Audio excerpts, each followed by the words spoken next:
Hello class 10th place 100 by 100 series में again बेटा आपका स्वागत है and I hope you all are doing well for your board examination.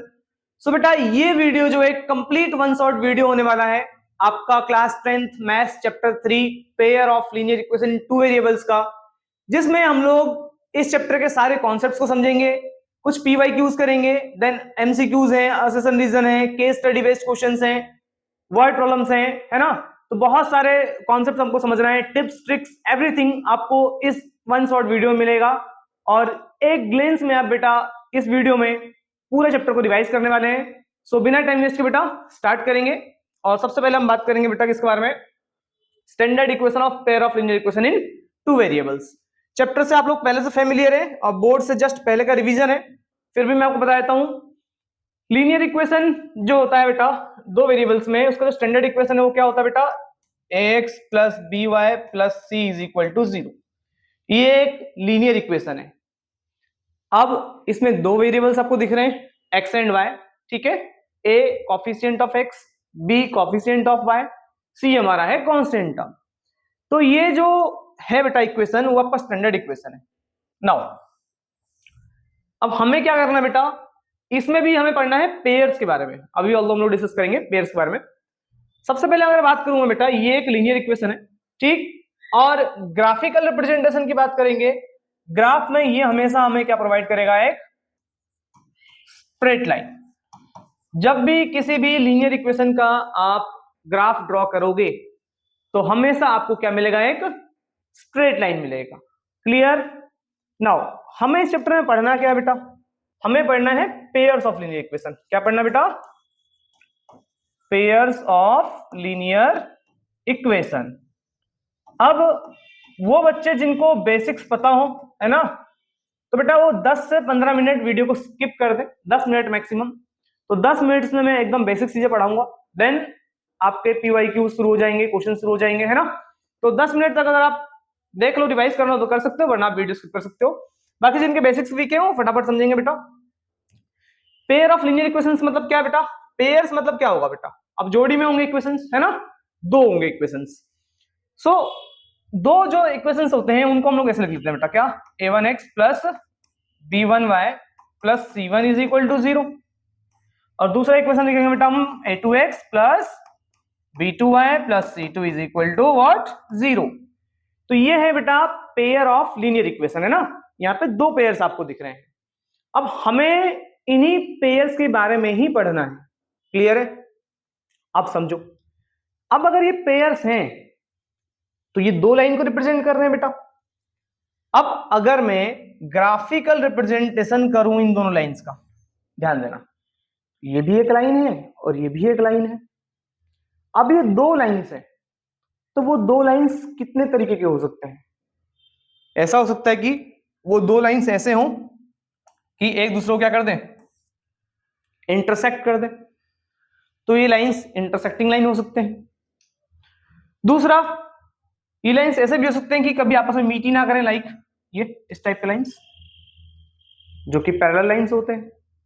भाई कितने पेयर्स पॉसिबल है आपके पास, एक इंटरसेक्टिंग पॉसिबल है, एक पैरेलल पॉसिबल है, एक और केस है बेटा that is coincident line. Coincident मतलब समझो कि ये एक लाइन हो, अब इसी के ऊपर चढ़ता हुआ आप दूसरा लिखना दो, एक और लाइन जो इसके ऊपर ही कोइंसाइड कर रहा है, इसी के अलॉन्ग ही, है ना, इसी के ऊपर चलते हुए जा रहा है, ओवरलैप करते हुए जा रहा है, इसको हम बोलते हैं कोइंसिडेंट लाइंस।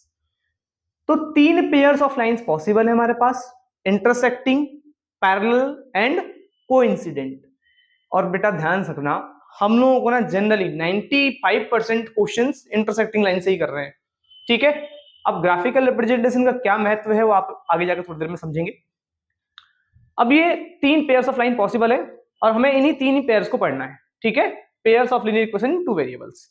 अब इन तीनों पेयर्स को हम थोड़ा सा डिस्कस कर लेते हैं बेटा। अब ध्यान देना, तो पहला आपका जो लाइंस हो सकता है क्या हो सकता है बेटा, इंटरसेक्टिंग लाइंस। दूसरा जो लाइंस हो सकता है बेटा आपका क्या है, that is what, parallel lines, है ना, बहुत बढ़िया। और जो तीसरा है बेटा वो क्या हो सकता है बेटा, दैट इज कोइंसिडेंट है ना, लाइंस, कोइंसिडेंट लाइंस, है ना, या कोइंसिडेंस लिख सकते हो आप। अब इंटरसेक्टिंग पैरेलल और कोइंसिडेंस में मैंने आपको समझा दिया अभी। यहाँ पे इंटरसेक्टिंग कौन सा होता है, जो एक दूसरे को कट करेंगे, पैरेलल जो कभी भी इंटरसेक्ट नहीं करेंगे, और कोइंसिडेंट जो एक दूसरे के ऊपर ओवरलैप करते हुए हर एक पॉइंट पे आगे बढ़ेंगे। अब आपको दो इक्वेशंस गिवन हो तो आप पता कैसे करोगे? जैसे मैंने दो इक्वेशन लिखा, क्या 3x plus 2y is equal to 5, 7x minus 9y is equal to 8। आपको दिख रहा है ये दो पेयर से, देखो a1x b1y c1, a2x b2y c2। तो ये दो डिफरेंट इक्वेशंस हैं। अब इन इक्वेशंस में आपको ये बताना है कि लाइंस कैसे हैं, ये इंटरसेक्टिंग है, पैरेलल है, या फिर कोइंसिडेंट है। अब हर एक क्वेश्चन को तो ग्राफ से सॉल्व नहीं कर पाएंगे, है ना, ग्राफ प्लॉट करके देखें कि कौन सी लाइंस है, तो इसको मैथमेटिकली हम सॉल्व कर सकते हैं ना। बहुत आसान तरीका है, वो ये है कि अगर इंटरसेक्टिंग लाइंस है, अगर इंटरसेक्टिंग लाइंस है, तो इस केस में क्या होगा कि जो a1 बाय a2 होगा that doesn't equal to b1 by b2। a1 a2 क्या है, दो इक्वेशन है, x के साथ a1 x के साथ a2। तो इस a1 और a2 का जो रेशियो होगा ना बेटा, वो b1 बाय b2 के कभी भी इक्वल नहीं होगा। अब इसको आप ऐसे समझो, जैसे मैं आपको एग्जांपल दे रहा हूं, मैं यहां नीचे एग्जांपल देता हूं, है ना, 2x plus 3y is equal to 5, ठीक, x minus y is equal to 7 for example. तो ये कैसे लाइंस है, ये दो लाइंस को रिप्रेजेंट कर रहे हैं। अब देखो a1 अपॉन a2, a1 2 है, a2 x के साथ कोई भी नंबर नहीं है तो बेटा 1 है।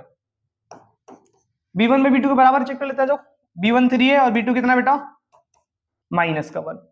तो यहाँ पे 2 आ रहा है और यहाँ पे माइनस 3 आ रहा है, बराबर है आपस में? नहीं, 2 और माइनस 3 अलग अलग नंबर से।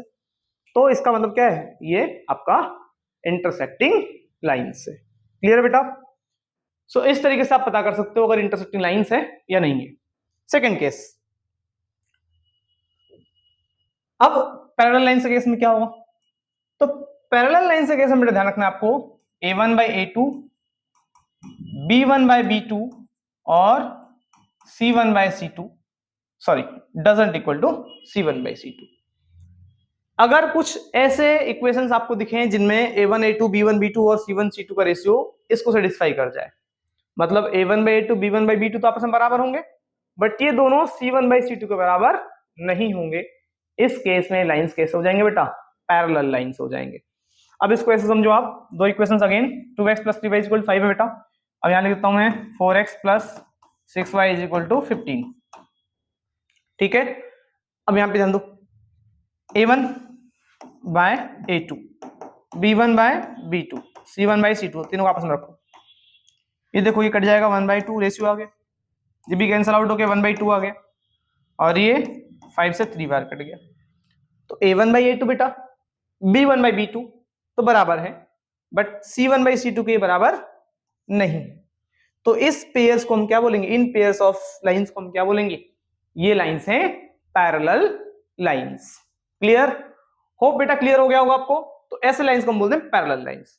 थर्ड वन, कोइंसिडेंट लाइंस क्या होता है बेटा? कोइंसिडेंट लाइंस वो होते हैं जिनमें a1 by a2, b1 by b2 और c1 बाय c2 इन तीनों का रेशियो सेम हो जाए। अब इसी में अगर मैं यहां क्या लिख दूं बेटा, 10 लिख दूं, अब देखो क्या होगा। देखो पहली बात, कोइंसिडेंट लाइंस क्या है? एक के ऊपर दूसरा ओवरलैप कर रहा है, तो प्रैक्टिकली देखा जाए तो दोनों लाइन का इक्वेशन सेम ही होगा। कैसे? यहां से 2 कॉमन निकाल लो, यहां से 2 कॉमन निकाल लोगे ना नीचे वाले में से, क्या बचेगा बेटा? 2x plus 3y is equal to 10, 2 से काट दो 5 टाइम्स। अब देखो 2x plus 3y is equal to 5, ऊपर वाला इक्वेशन आ गया ना।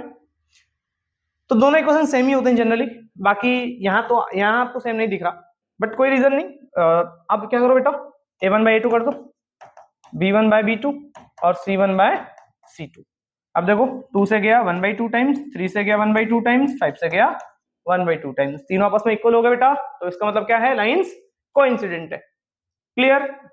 अब थोड़ा सा और आगे बढ़ेंगे। सो ये हुआ बेटा आपको क्या। अब बेटा स्क्रीनशॉट लेने की जरूरत नहीं है, मैं पहले बता दूं आपको कि जितने भी चैप्टर्स मैं करवा रहा हूं अभी, है ना, वन शॉट सीरीज चल रहा है आपका, 14 चैप्टर्स तक पूरे करवाएंगे हम। जिनमें कि सारे कुछ इंपॉर्टेंट क्वेश्चंस हैं, PYQs हैं, ये सब मैंने आपको स्टार्टिंग बता दिया कि करना है।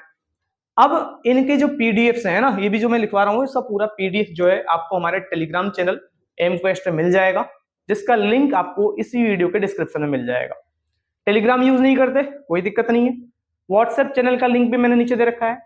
व्हाट्सएप चैनल में आप ज्वाइन करोगे तो व्हाट्सएप चैनल पर बेटा पीडीएफ शेयर नहीं कर सकते, तो रिक्वेस्ट है कि टेलीग्राम से ही आप करो। मान लो बाई चांस किसी बच्चे का टेलीग्राम नहीं है तो वो जो है व्हाट्सएप चैनल ज्वाइन कर ले, लिंक नीचे ही है। अब उस व्हाट्सएप चैनल पे मेरा नंबर है, ठीक, मतलब ऑफिशियल नंबर है, वहां क्लिक करके आप मैसेज करना, आपको पीडीएफ मिल जाएगा, ठीक है। साथ ही साथ हम लोग सिर्फ पीडीएफ नहीं दे रहे बेटा, इसके साथ ये तो बहुत सारे क्वेश्चन हम लोग करने वाले हैं, मैं आपको दिखा देता हूं। ये बहुत सारे क्वेश्चन है जिसमें हमें करना है ना।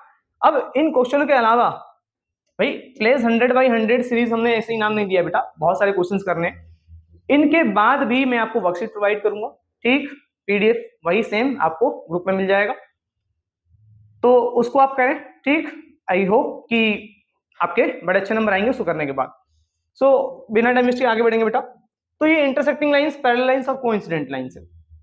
इसके बाद यहां ध्यान दो बेटा, चलो यहीं वापस आ जाते हैं। मैं अगर पेयर्स बनाऊं यहां पे समझाने के लिए आप लोगों को, पहला था इंटरसेक्टिंग, है ना। इंटरसेक्टिंग का मतलब क्या होता है बेटा, जो किसी एक पॉइंट पे एक दूसरे को इंटरसेक्ट करते हैं, है ना। अब यहां ध्यान देना, ये एक्स एक्सिस है और आपका वाई एक्सिस है, तो इनके कितने सॉल्यूशन होंगे। सॉल्यूशन मतलब कि जिस पॉइंट को मीट कर रहे हैं, है ना, वही उसका सॉल्यूशन होगा। तो ये जिस पॉइंट पे इंटरसेक्ट कर रहे हैं वहां पे कुछ एक्स कोऑर्डिनेट भी होगा, देखो यहाँ पे कुछ कॉरस्पॉन्डिंग एक्स कोऑर्डिनेट भी होगा और साथ में कॉरस्पॉन्डिंग कुछ वाई कोऑर्डिनेट भी होगा, तो इसको बोलते हैं पॉइंट ऑफ इंटरसेक्शन। तो हमें यही पॉइंट ऑफ इंटरसेक्शन निकालना होता है किसमें, क्वेश्चनों में, क्लियर है। तो 95% क्वेश्चंस मैंने आपको बताया है कि वो कहां से बनेगा, यहीं से बनेगा, इंटरसेक्टिंग लाइन से बनेगा, मतलब वहां पे आपको पॉइंट ऑफ इंटरसेक्शन ही निकालना है। तो बेटा इसमें अगर मैं बात करूं इंटरसेक्टिंग लाइन से क्या होता है बेटा, ओनली वन सॉल्यूशन। इसका कितना सॉल्यूशन हो बेटा, सिर्फ और सिर्फ एक सॉल्यूशन होगा, क्योंकि इसका पॉइंट ऑफ इंटरसेक्शन एक ही है, इसके बाद कहीं इंटरसेक्ट करेंगे ही नहीं तो कोई सॉल्यूशन नहीं आएगा। और पैरेलल लाइंस, दूसरा पैरेलल लाइंस, तो बेटा मैं आपको समझाया मैंने कि ये कभी मीट ही नहीं करेंगे, देखो दो लाइन से तो मीट ही नहीं करेंगे तो इंटरसेक्ट कभी होगा नहीं, तो मतलब कोई सॉल्यूशन ही एग्जिस्ट नहीं करेगा। तो इसका मतलब कि पैरेलल लाइंस में क्या होता है बेटा, नो सॉल्यूशन। थर्ड बात करें बेटा कोइंसिडेंट लाइंस के बारे में, तो कोइंसिडेंट लाइंस हमारे होते हैं जो एक लाइन के ऊपर दूसरा लाइन ओवरलैप करता हुआ आपका चला जाए, है ना। लाइक ये पहला लाइन है, अब इसी के ऊपर हम क्या करेंगे बेटा, एक दूसरा लाइन चढ़ा देंगे ना, मैंने आपको थोड़ी देर पहले समझाया। अब ये जो लाइंस होंगे इसमें क्या है, देखो जरा, ये दो लाइंस जो हैं वो तो हर एक पॉइंट पे एक दूसरे को इंटरसेक्ट कर रहे हैं, देखो इस पॉइंट पे भी भाई ओवरलैप का मतलब ये हो ना, हर एक पॉइंट पे इंटरसेक्ट कर रहे हैं। तो जब हर एक पॉइंट पे इंटरसेक्ट कर रहे हैं इसका मतलब इनके क्या होंगे, इनफाइनाइट नंबर ऑफ सॉल्यूशंस होंगे, ठीक। हर एक पॉइंट पे इंटरसेक्ट कर रहे हैं तो हर एक पॉइंट इसका सॉल्यूशन होगा, तो ऐसे बहुत सारे पॉइंट्स होंगे, तो इसलिए इसका क्या होगा बेटा,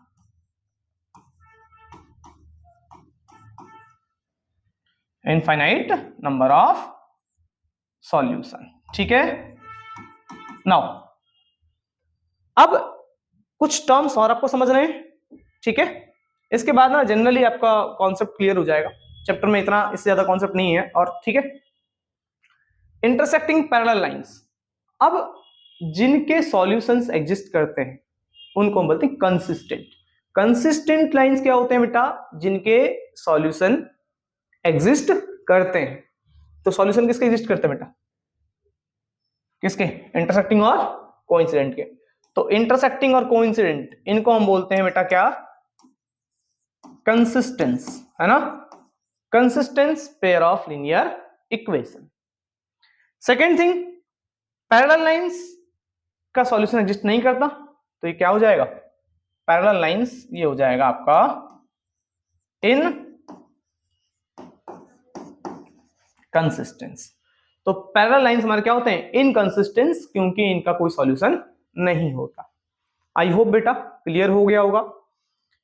इसके बाद हम आगे बढ़ना चाहेंगे, और यहाँ पे एक क्वेश्चंस 2024, 1 सेकंड का ब्रेक लेंगे बेटा, है ना, देन हम लोग स्टार्ट करने वाले हैं।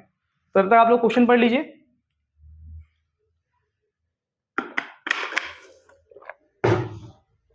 अब देखें क्या है 2024 लास्ट ईयर का question. In the given figure graphs of two linear equations, ये ग्राफ दे रखा है।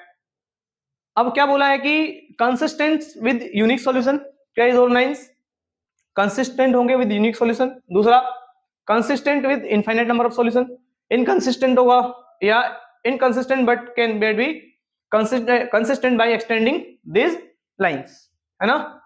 इनकंसिस्टेंट है लेकिन कैन बी मेड कंसिस्टेंट, इनको कंसिस्टेंट बना सकते हैं हम लोग बाय एक्सटेंडिंग दिस लाइंस, ठीक है। तो बेटा ध्यान देंगे जरा।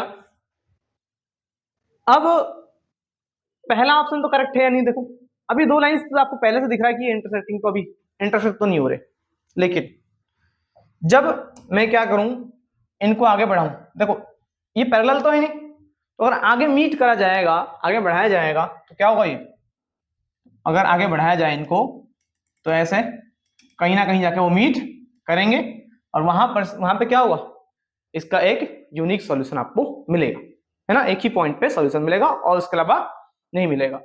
तो कंसिस्टेंट तो है ये और विद यूनिक सॉल्यूशन होगा, भाई ये कंसिस्टेंट है क्योंकि इसका सॉल्यूशन आएगा और एक यूनिक सॉल्यूशन आएगा इसका, ठीक है बेटा। अब लास्ट ऑप्शन में देखो क्या है, इसने ये तो बोल दिया कि भाई consistent with infinite number of solution तो नहीं होगा, इनकंसिस्टेंट भी नहीं होगा। लास्ट में भी सही बोल रहा है, देखो इनकंसिस्टेंट है but can be made consistent by extending these lines. अब यहाँ पे भाई इनकंसिस्टेंट अभी नहीं है भाई, कहीं ना कहीं जाके वो इंटरसेक्ट करेगा तो कंसिस्टेंट होगा। और दूसरी बात कि यहाँ पे तो यूनिक सॉल्यूशन बता रखा है और यहाँ पे कोई सॉल्यूशंस की बात ही नहीं करा। कंसिस्टेंट तो बेटा आपका कोइंसिडेंट लाइंस भी तो होते हैं, तो यहाँ पे ये तो नहीं बता रहा हो कि कोइंसिडेंट है या इंटरसेक्टिंग, मतलब यूनिक सॉल्यूशन वाला इंटरसेक्टिंग लाइन है। तो इसीलिए बेटा आप किसके साथ जाओगे, ऑप्शन नंबर ए के साथ जाओगे। क्लियर। अब हम आगे बढ़ेंगे, नेक्स्ट बात करेंगे 2024 लास्ट ईयर का ही अगेन एक प्यारा सा क्वेश्चन आप लोगों के लिए। विच out of the following represent, ठीक है, ये दो इक्वेशन है, कौन सी लाइन को रिप्रेजेंट कर रहे हैं, तो देखो a1 बाय a2 कर दो, a1 by a2, b1 by b2, c1 by c2। अब 5 और 7 को आप इधर ले आओ या उधर रख के कर दो, उससे कोई फर्क नहीं पड़ रहा। तो देखो क्या होगा बेटा, 1 बाय 2 टाइम्स 1 बाय 2 टाइम्स, और ये कैंसिल आउट ही नहीं होंगे आपस में। तो इसका मतलब क्या है, a1 by a2 b1 by b2 बराबर डजंट इक्वल टू बेटा c1 बाय c2। इसका मतलब लाइन कैसी, पैरेलल, तो पैरेलल लाइंस। क्लियर है। देन आगे बढ़ेंगे बेटा, बहुत सारे क्वेश्चन से करने के लिए, तो जल्दी जल्दी स्क्रीनशॉट नहीं, जरूरत नहीं, मैंने आपको पहले बता दिया। अगला क्वेश्चन 2023 का है, the pair of equation this graphically represented. देखो सारे क्वेश्चन सेट किए मैंने, ठीक है, तो मैंने आपको पहले बताया प्लेस 100 बाय 100 ऐसा नहीं लिखा है, तो कुछ तो नॉर्मल क्वेश्चन आप अपने एनसीईआरटी में कर ही रहे हो, ठीक। तो बूस्ट करने के लिए आपके प्रिपरेशन को इन क्वेश्चन को करना बहुत जरूरी है आप लोगों के लिए, तो इसका ध्यान रखेंगे। तो पेयर ऑफ लीनियर इक्वेशंस में यहां आपको बताया गया x is equal to a और y is equal to b, है ना, लाइंस है पैरेलल, इंटरसेक्टिंग, कोइंसिडेंट और इंटरसेक्टिंग दे रखा है आपको। तो सबसे पहले तो देखो ये सिर्फ एमसीक्यू का क्वेश्चन नहीं है बेटा, एमसीक्यू में भी आ सकता है और एमसीक्यू के हटके भी आ सकता है क्वेश्चन। अब ध्यान देना, दो लाइंस है ना, दो लाइंस है, x is equal to a और y is equal to b की लाइन। तो मैं थोड़ा सा मान लेता हूं यहाँ पे x की वैल्यू है ना, कुछ भी तो हो सकता है बेटा, x 3 4 5 कुछ भी हो सकता है, मान लिया मैंने x इज इक्वल टू ए यहाँ पे, और y की वैल्यू b मैंने यहाँ मान लिया कि y is equal to b इस पॉइंट पे। तो x is equal to a का लाइन समझते हो बेटा, x is equal to a, तो x is equal to a की लाइन ध्यान देना, ये है x की वैल्यू,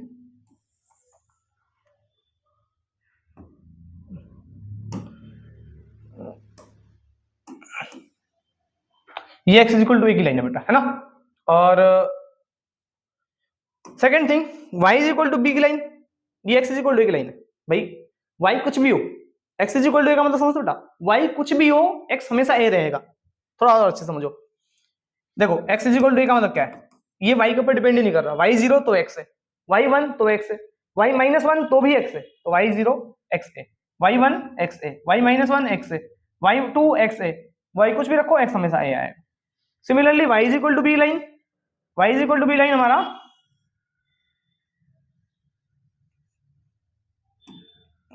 ये लाइन है, ठीक है। y is equal to b, x कुछ भी हो, whatever the value of x, y always remains same, that is b। अब ये जिस पॉइंट पे इंटरसेक्ट कर रहे हैं, अभी जिस पॉइंट पे इंटरसेक्ट कर रहे हैं, ध्यान दो, इस पॉइंट ऑफ इंटरसेक्शन को देखो जरा क्या है। यहाँ पे x की वैल्यू a है बेटा, और y की वैल्यू क्या है b, a कोमा b। तो ये इंटरसेक्टिंग होंगे और एक ही पॉइंट पर इंटरसेक्ट करेंगे जो होगा a कोमा b। ऑप्शन क्या बेटा, intersecting at a comma b। Option number d पे जाएंगे आप। क्लियर, होप क्लियर हो गया होगा बेटा। कोई दिक्कत हो कमेंट बॉक्स में बताएं, ठीक है, उसका निवारण किया जाएगा। आगे बढ़ना चाहेंगे। Next, methods to solve pair of linear equations. अभी तक क्या था, हमने समझा कि इक्वेशंस कैसे हैं, है ना। अब मैंने आपको बताया था 95% में क्या पढ़ना है, इंटरसेक्टिंग लाइंस, मतलब वही लाइंस पढ़ने हैं जिनका सॉल्यूशन एग्जिस्ट करता हो, और सॉल्यूशन एग्जिस्ट करता है जनरली इंटरसेक्टिंग लाइंस का ही। हाँ, कोइंसिडेंट को जो इनफाइनाइट नंबर ऑफ सॉल्यूशंस होते हैं तो उनको निकालने की जरूरत नहीं है, वो तो हर एक पॉइंट पे इंटरसेक्ट कर रहे हैं। तो बेसिकली हमें इंटरसेक्टिंग लाइंस के बारे में पढ़ना होता है। अब जहां पे इंटरसेक्ट करेंगे वो वैल्यूज क्या होंगे। तो बेटा अब जो पेयर्स ऑफ इक्वेशंस हैं, अब इनको सॉल्व करने का हमारे पास 3 मेथड्स हैं, है ना। कौन कौन से मेथड्स हैं? सबसे पहला हम बात करेंगे जो कि हमारा है बेटा सब्स्टिट्यूशन मेथड, ठीक है। देन दूसरा आपका है एलिमिनेशन मेथड, ठीक है। और तीसरा है ग्राफिकल सॉल्यूशन, है ना। ग्राफ से भी आप इक्वेशन को सॉल्व कर सकते हो। तो अभी मैथमेटिकली की बात करूं, मैथमेटिकली आप दो तरीके से सॉल्व कर सकते हो, सब्स्टिट्यूशन मेथड और एलिमिनेशन मेथड। अब इन्हीं को हमें समझना है ना। तो इसको समझने के लिए बेटा हम लोग एक बोर्ड से ही क्वेश्चन लेंगे, 2024 लास्ट ईयर का ये क्वेश्चन है। अब यहाँ पे इसने कहा कि दो इक्वेशन से हमें सॉल्व करना है इसको और वेरीफाई करना है अपने आंसर को। तो सबसे पहले मैं सेम क्वेश्चन को दो तरीके से करके दिखाऊंगा, एक सब्स्टिट्यूशन से और दूसरा एलिमिनेशन से बेटा। तो सब्स्टिट्यूशन में क्या करना है, सबसे पहले दो इक्वेशंस को लिखो सेम इट इज, और उसे equation number first and second मान लो, like 7x minus 2y is equal to 5, 8x minus 7y is equal to 15, ठीक है। अब let's say this is what equation number first and this is what equation number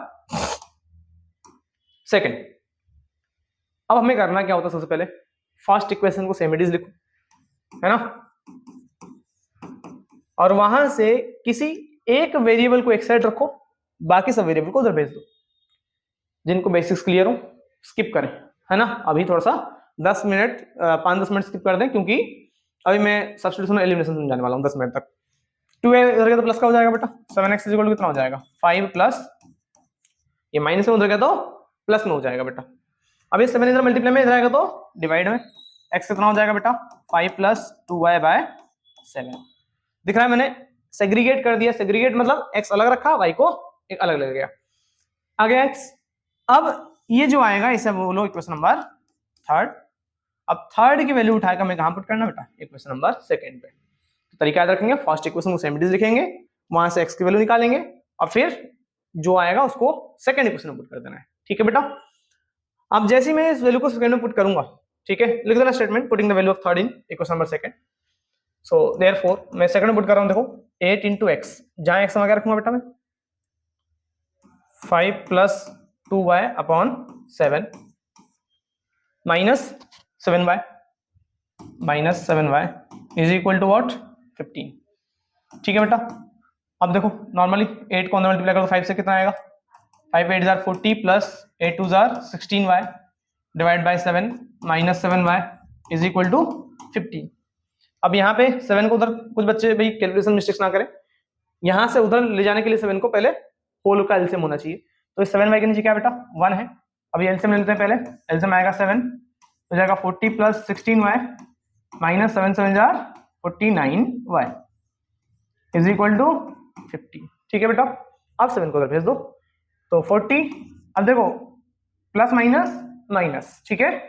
तो यहाँ क्या बेटा 16y में से 49y माइनस करना है, तो कितना बचेगा बेटा 16 में से 3 और 33, ठीक है। और 33y और माइनस वाला बढ़ाए तो माइनस में आंसर। ठीक है बेटा, इज इक्वल टू 15 7 व्हाट 105। ठीक है, अब 33y को उधर ले जाओ, 105 को उधर ले आओ, या आप 40 को उधर भेज दो, एज विश 40 माइनस 105 is equal to 33y। Clear है बेटा? अब आपको यहाँ पे क्या करना है, इसको सब्ट्रैक्ट करना है। कितना आएगा बेटा? 65 is equal to 33y। 33 multiply में जाएगा तो बेटा डिवाइड में हो जाएगा, तो 65/33 is equal to y। Calculation error ना हो बेटा, चेक कर लेना। ठीक है, कब कर कैलकुलेशन एरर हो जाए मुझसे। तो y आ गया। अब क्या करना है, y आ गया तो y की वैल्यू को उठा के कहां पुट कर दो, यहाँ पुट कर दो, हमें क्या मिल जाएगा? x। तो जो भी आएगा फाइनल उसको उठा के थर्ड इक्वेशन में पुट कर देना, x मिल जाएगा। x और y आ गया बेटा, भाई ये तो कर लोगे ना, इस वैल्यू को उठा के यहाँ पुट करना है, ठीक, और फिर नॉर्मल सॉल्व करना है, प्लस माइनस डिवाइड, आपका x आ जाएगा। अब जब आपके पास x और y आ जाएगा, देखो कोई ऐसा हार्ड एंड फास्ट रूल नहीं कि सब्स्टिट्यूशन से करना है। मैं कभी भी सजेस्ट नहीं करता बच्चों की क्वेश्चन सब्स्टिट्यूशन से करो, सब्स्टिट्यूशन थोड़ा लेंदी है ना, एज कंपेयर टू एलिमिनेशन बहुत जल्दी होता है बेटा, बट फास्ट प्रोसेस है, थोड़ा समझना है बस, बहुत इजीली 5-6 लाइन में खत्म कर दोगे। ये इतना लेंदी प्रोसेस होता है कि मैं बच्चों को अभी सजेस्ट नहीं करता, बाकी आप अपने मर्जी के मालिक हो। तो पुट कर देना पहले, x आ जाएगा। अब इसके बाद उसने बोला था वेरीफाई योर आंसर। अब इसका मतलब क्या है, x और y जब आ जाएगा ना तो उसको आप किसी एक इक्वेशन में पुट कर दो, x की वैल्यू पुट कर दो, y की वैल्यू पुट कर दो। तो जब यहां रखोगे ना वैल्यूज को, x और y को सॉल्व करना, तो RHS 5 आना जरूरी है। ठीक है, तो वेरीफाई करने के लिए x और y की वैल्यू को यहां पुट कर देना और ये 5 आ जाएगा, दोनों आपस में बराबर हो जाएंगे। ठीक है, तो ये वेरीफाई हो गया आपका आंसर। ठीक है बेटा, होप क्लियर हो गया होगा। तो ये सब्स्टिट्यूशन मेथड था।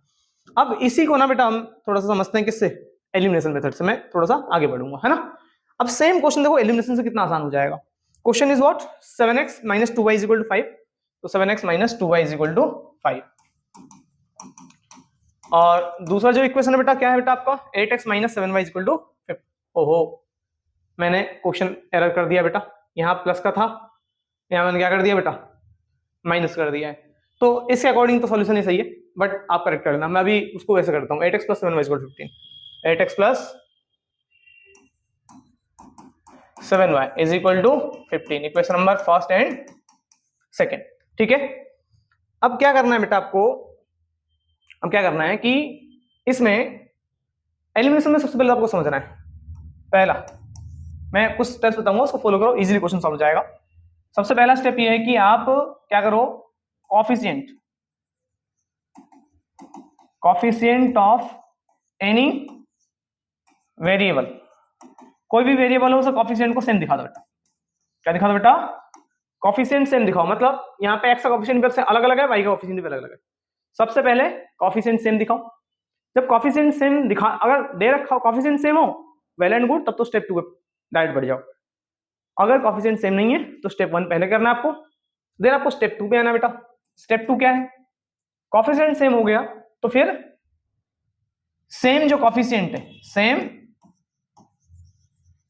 कोफिशिएंट वाला टर्म है, उसका साइन चेक करो। साइन मतलब प्लस का या माइनस का है ना। तो अगर साइन सेम हुआ, साइन क्या हुआ, सेम हुआ, मैं थोड़ा सा यहां लिख रहा हूं। अब स्टेप 3 करना है, साइन चेक कर लिया, अब स्टेप 3 पे आओ। स्टेप 3 है अगर साइन सेम है और साइन डिफरेंट हो, ये चेक करना है। साइन सेम होने का मतलब कि दोनों प्लस में होंगे तो दोनों माइनस में होंगे, डिफरेंट मतलब एक प्लस में होगा दूसरा माइनस में होगा। तो अगर सेम साइन होते हैं बेटा, सेम साइन के केस में क्या करना है आपको, सेम साइन के केस में करना है आपको सबट्रैक्ट, और सबट्रैक्ट में साइन चेंज होगा, अभी समझाऊंगा आपको, साइन चेंज होगा। सेम साइन होगा सबट्रैक्ट करना है, और अगर अपोजिट साइन होगा, डिफरेंट मतलब अपोजिट है ना, डिफरेंट मतलब अपोजिट साइन होगा, तो यहां पे हमें क्या करना है, इनको ऐड करना है। साइन चेंज यहाँ पे नहीं करना है, यहाँ पे जो साइन चेंज होगा ना बेटा वो नहीं करना है। ठीक है, यहाँ पे सबट्रैक्ट में साइन चेंज करना है। बस ये स्टेप्स फॉलो करो, आपका एलिमिनेशन मेथड खत्म। ठीक है, सेम देखो डिक्टो करवा के दिखाता हूँ आपको। यहाँ आ जाओ, कोफिशिएंट अलग अलग दोनों में, आपकी मर्जी, आप किसी कोफिशिएंट को सेम दिखाओगे, किसी एक कोफिशिएंट को सेम दिखाना है। मैं यहाँ पे एक काम करता हूँ, एक्स के कॉफिशिएंट को सेम दिखा रहा हूं, है ना। तो कॉफिशिएंट सेम दिखाने का आसान तरीका कि इस एक्स के साथ जो भी नंबर है उसको इधर मल्टीप्लाई कर दो, इस एक्स के साथ जो भी नंबर है उसको इधर मल्टीप्लाई कर दो, ठीक है। तो इसको मल्टीप्लाई कर दो 8 से, इसको मल्टीप्लाई कर दो किसका 7 से, इस एक्स का जो नंबर उसको इधर, इस एक्स का जो नंबर उसको उधर कर दिया बेटा मल्टीप्लाई। अब ध्यान देना 8 7 जार 56x माइनस 8 2 जार 16y इज इक्वल टू 5 8 जार 40, मल्टीप्लाई कर दिया, आ गया इक्वेशन में आपको क्या बेटा, इसको थर्ड कंसीडर कर लेना। सिमिलरली 7 इंटू 8 56x माइनस 7 7 जार 49y, सॉरी प्लस है 15 7 जार 105, इक्वेशन नंबर क्या आ गया बेटा फोर्थ आ गया, ठीक है। तो देखो कॉफिशिएंट सेम हो चुका है, चेक करो एक्स का कॉफिशिएंट सेम हो गया। कॉफिशिएंट सेम हो जाने के बाद आपको दिखना क्या, साइन, साइन अगर सेम है तो सब्ट्रैक्ट। तो देखो जरा 56 ये भी प्लस में है और ये भी प्लस में, क्या करना पड़ेगा सब्ट्रैक्ट। अब देखो अगर मैं y के कॉफिशिएंट को सेम दिखाता तो क्या होता, अगर ये सेम हो जाते तो साइन अपोजिट था तो मुझे क्या करना पड़ता, ऐड करना पड़ता, क्लियर बेटा।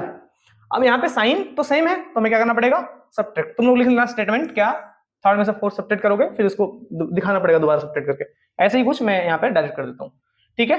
अब सब्ट्रैक्ट करने के बाद क्या होगा, एग्जाम में करता हूँ डायरेक्टली, कोई दिक्कत नहीं, नंबर पूरे मिलेंगे, ठीक है। अब सब्ट्रैक्ट जब करोगे तो मैंने क्या बताया, सब्ट्रैक्ट में साइन चेंज, साइन चेंज किसका होगा, जो डिनोमिनेटर में नंबर लिखे हुए हैं उन सबका साइन जाएगा अपोजिट, ठीक है। और ऐड में तो कोई चेंज करने की जरूरत नहीं है, जैसे कि ये 56x प्लस में तो माइनस में हो गए, 49y प्लस में तो माइनस में, अगर ये माइनस में होता तो ये प्लस में हो जाता बेटा, ठीक है। अब ये प्लस में तो ये माइनस में, ठीक है। अब देखो 56 प्लस में 56 माइनस में कट गया, प्लस माइनस कैंसिल आउट हो जाएंगे, minus minus minus minus plus, और साइन क्या हो जाएगा बेटा आपका माइनस का हो जाएगा, तो माइनस भाई माइनस माइनस प्लस हो जाएगा ना, साइन माइनस का हो जाएगा, 49 और 16 कितना होगा बेटा, ये हो जाएगा आपका 65y, ठीक है, is equal two plus minus minus 105 में 40 गया तो माइनस 65, अब minus minus cancel out, switch को उधर भेज दो, y इज इक्वल टू 65/65 कटे कितना आ गया 1, देखो इतना आसान तरीका। अब x निकालना है, y की वैल्यू उठा के यहाँ पुट कर दो, फर्स्ट किसी तो चार इक्वेशन आपके पास, y पुट कर दो फर्स्ट में, तो 7x माइनस 2 इंटू y की जगह रखेंगे बेटा इज इक्वल टू 5 माइनस 2 उधर प्लस 2 हो जाएगा, 7x इज इक्वल टू 7 और कट के कितना हो गया x 1, आसानी से हो गया, कोई दिक्कत नहीं है बेटा, ठीक है। तो इस तरीके से क्वेश्चन सॉल्व किया हमने, है ना। होप सब्स्टिट्यूशन क्लियर हो गया होगा और एलिमिनेशन भी क्लियर हो गया होगा। अब हम आगे बढ़ना चाहेंगे बेटा, है ना, थोड़ा सा लेंथी बन जाएगा वीडियो आज। The value of k for which the system of equation has unique solution. अब बेटा यहाँ से हम लोग थोड़ा सा क्वेश्चंस इंपॉर्टेंट वाले करने वाले हैं, तो यहाँ से ध्यान समझना चीजों को। एनसीईआरटी के कुछ क्वेश्चंस भी हम ऑल्दो लेंगे, बट एनसीईआरटी प्रेडोमिनेटली आप लोग सेल्फ करो, ज्यादा बेटर रहेगा। कॉन्सेप्ट मैं आपको यहाँ समझाते जा रहा हूँ सारा कुछ। Value of k for which the system of equation has unique solution, ऐसे क्वेश्चन बहुत बार आते हैं बोर्ड्स में। अब देखो kx minus y is equal to 2, 6x minus 2y is equal to 3, तो हमें k की वैल्यू निकालना है। अब k की वैल्यू निकालना है जिसमें क्या हो, k की वैल्यू निकालना है जिसमें क्या हो यूनिक सॉल्यूशन। यूनिक मतलब क्या है, एक सॉल्यूशन आएगा, और एक सॉल्यूशन होता है इंटरसेक्टिंग लाइंस के बारे में, ठीक है। तो इंटरसेक्टिंग लाइंस के लिए क्या होना चाहिए, a1 by a2 b1 by b2 बराबर नहीं होने चाहिए भाई। यूनिक सॉल्यूशन मतलब एक ही सॉल्यूशन, वो इंटरसेक्टिंग लाइंस का होता है। तो यहाँ पे दोनों बराबर नहीं होने चाहिए, a1 upon a2 b1 upon b2 बराबर नहीं होने चाहिए। माइनस माइनस क्या बेटा 6 को उधर भेज दो, k doesn't equal to what 1/2 into 6, 2 से कट गया 3 बार, तो k doesn't equal to 3 not equal to 3, a option, ठीक है बेटा। 1 मिनट में रेस्ट लूंगा। सो आगे बढ़ेंगे बेटा हम लोग। अब नेक्स्ट क्वेश्चन है, if the system of equation this and this has infinite many solutions then we have to find out what the value of k and m। तो देखते हैं बेटा इसको कैसे करेंगे। तो ये जो दो इक्वेशंस दे रखे हैं आपको, इनके इनफाइनाइट नंबर ऑफ सॉल्यूशंस हैं। इनफाइनाइट नंबर ऑफ सॉल्यूशंस मतलब क्या होता है बेटा, कोइंसिडेंट लाइंस। और कोइंसिडेंट लाइन वाले केस में आपने पढ़ रखा है कि a1 by a2 b1 by b2 और c1 by c2 तीनों आपस में क्या होते हैं बेटा, इक्वल होते हैं।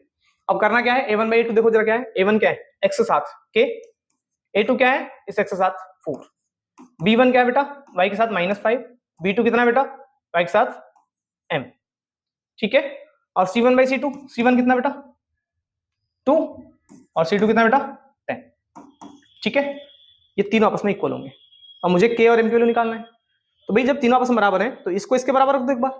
भाई इन दोनों को बराबर रखेंगे तो भाई के और एम तो अननोन है ना दोनों ही, तो एक बार k/4 को किसके बराबर रख दो, 2/10 के बराबर। तो यहां से मैं एक बार k/4 को किसके बराबर रखूंगा बेटा, 2/10 के बराबर। 2 से क्या कितने बार, 5 बार, 4 को 2 भेज दो, कितना आ गया बेटा, 4/5। ठीक है, तो सिंपल सी बात है, आप ए ऑप्शन के साथ चले जाओ, आगे चेक करने की जरूरत भी नहीं है। 4/5 बस के एक सी में ही और किसी में 4/5 है ही, खत्म काम। ठीक है, गलत तो नहीं कर दिया मैंने, पक्का देख लो भाई, बहुत बढ़िया। ठीक है, फिर भी आप चाहो तो आप निकाल सकते हो क्या, एम की वैल्यू भी। एम की वैल्यू कितना होगा बेटा, -5/m इज इक्वल टू 2/10। 2 से क्या 5 बार क्रॉस मल्टीप्लाई करो, एम कितना आएगा, -25। ठीक है, तो थोड़ा स्मार्ट वर्क करा करो, दोनों करने की जरूरत नहीं थी, एक सही काम बन जाता अपना। ठीक है बेटा, बाकी तो मैंने करके दिखा देता हूं लोगों को। आगे बढ़ेंगे, next, the pair of linear equation this and this have do not have a solution.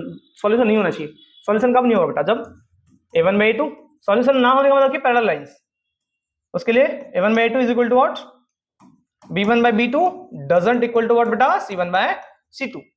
तो a1 कितना है हमारे पास बेटा, a1 3 है, a2 6 है, b1 5 है, b2 क्या k है, c1 3, c2 8। ये बराबर नहीं होना चाहिए।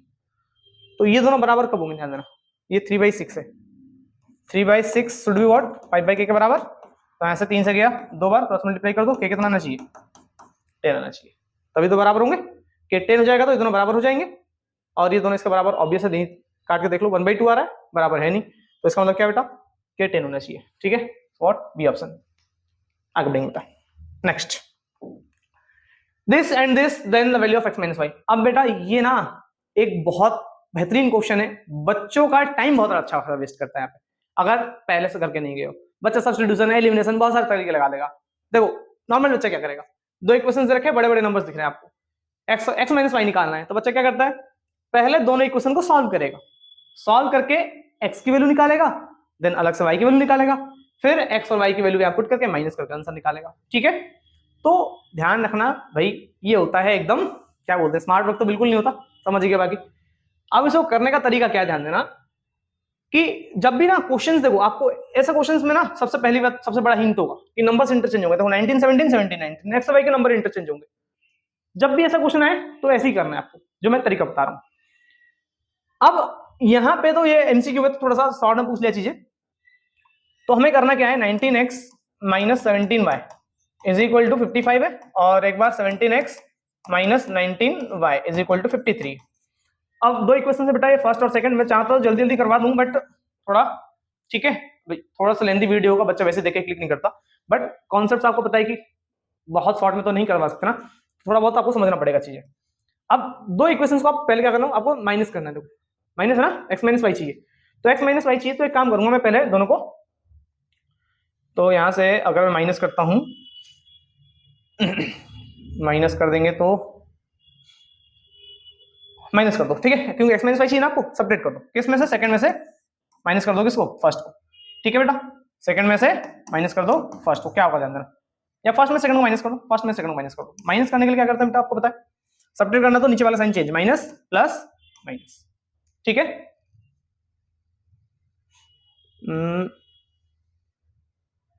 19x - 17y और 17x - 19y, तो माइनस करने पे देखो क्या होगा, ये हो जाएगा आपका कितना, 19 में से 17 गया तो 2x, और ये प्लस 2y, नहीं आपको ऐड करना था बेटा यहाँ पे, चलो कोई नहीं, अभी वैसे कर लेते हैं।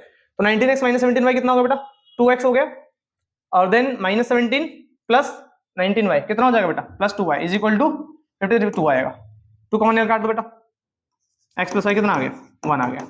ठीक है, अब देखो मैंने ऑल दो प्लस कर दिया, थोड़ा ध्यान नहीं दिया, बट आपको x प्लस y आ गया, आपको निकालना था x माइनस y, लेकिन ये भी वेस्ट नहीं जाएगा, मुझे दोबारा इसको करवाना पड़ता, क्या x और y की वैल्यू, तो वो मैं यहाँ समझा दूंगा आपको। एक बार आपने क्या कर दिया बेटा, सब्ट्रैक्ट कर दिया, इसको ऐड कर दो एक बार, फर्स्ट टर्म को ऐड करना जरा, 19x - 17y is equal to 55, दूसरा है 17x - 19y is equal to 53।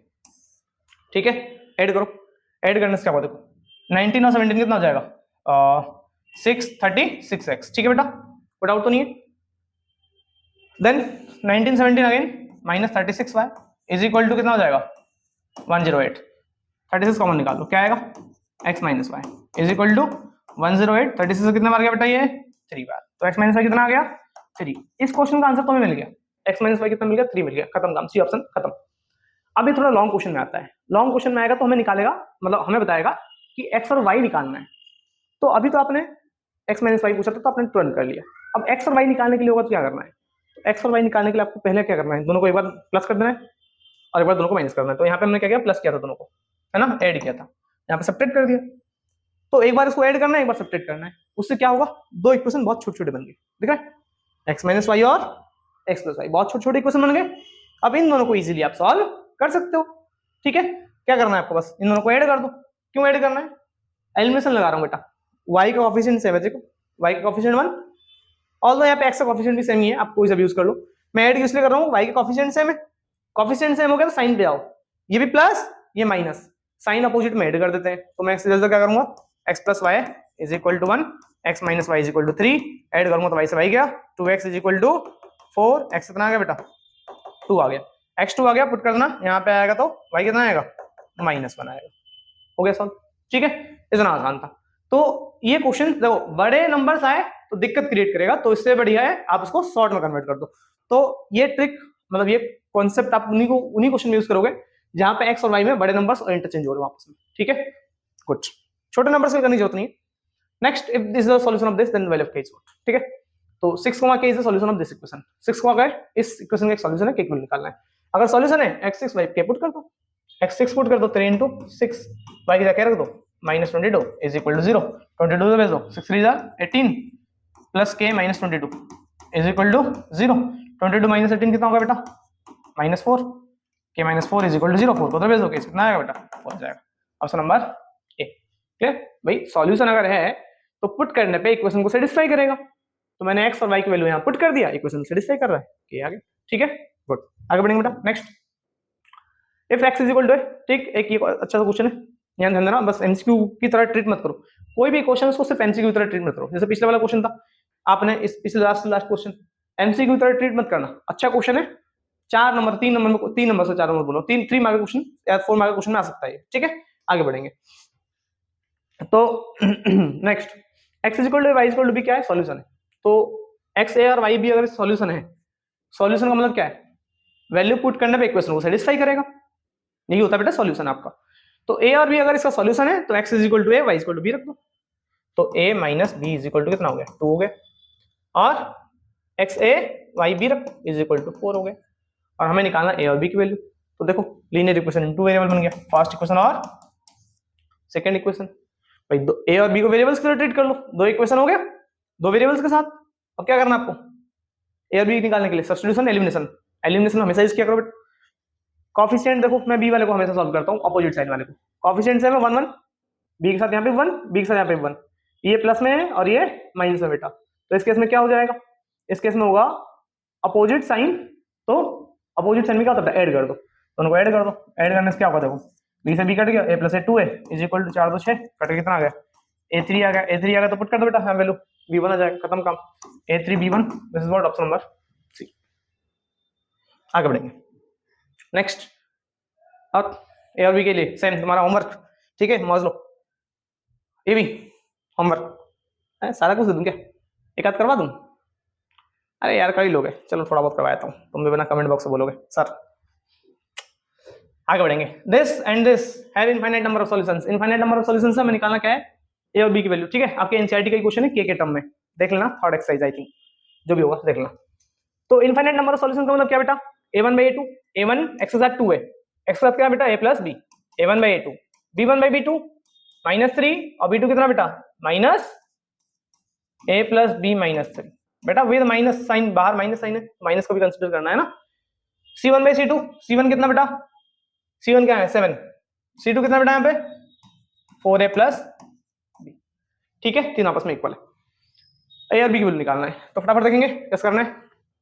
पहले तो माइनस माइनस काट दो, अब देखो सिंपल सी बात, तीनों आपस में बराबर है, तो एक बार इसको इसके इक्वल रख दो, एक बार इसको इसके इक्वल रख दो, तो एक बार इन दोनों को बराबर रखो, 2 a plus b is equal to 3 by a plus b minus 3, cross multiply करो बेटा, 3 into a 3a plus 3b है ना, इधर मल्टीप्लाई कर दिया, फिर 2 को दे दो, 2a plus 2 into B 2b minus 2 3 6। अब ए और बी को उधर ले आओ सबको, 3a और ये 2a इधर आएगा तो माइनस हो जाएगा, 2a 3a माइनस 2a ए बचेगा, 3b 2b इधर आएगा तो माइनस हो गया, माइनस प्लस का b बचेगा is equal to -6। Let's say equation number first.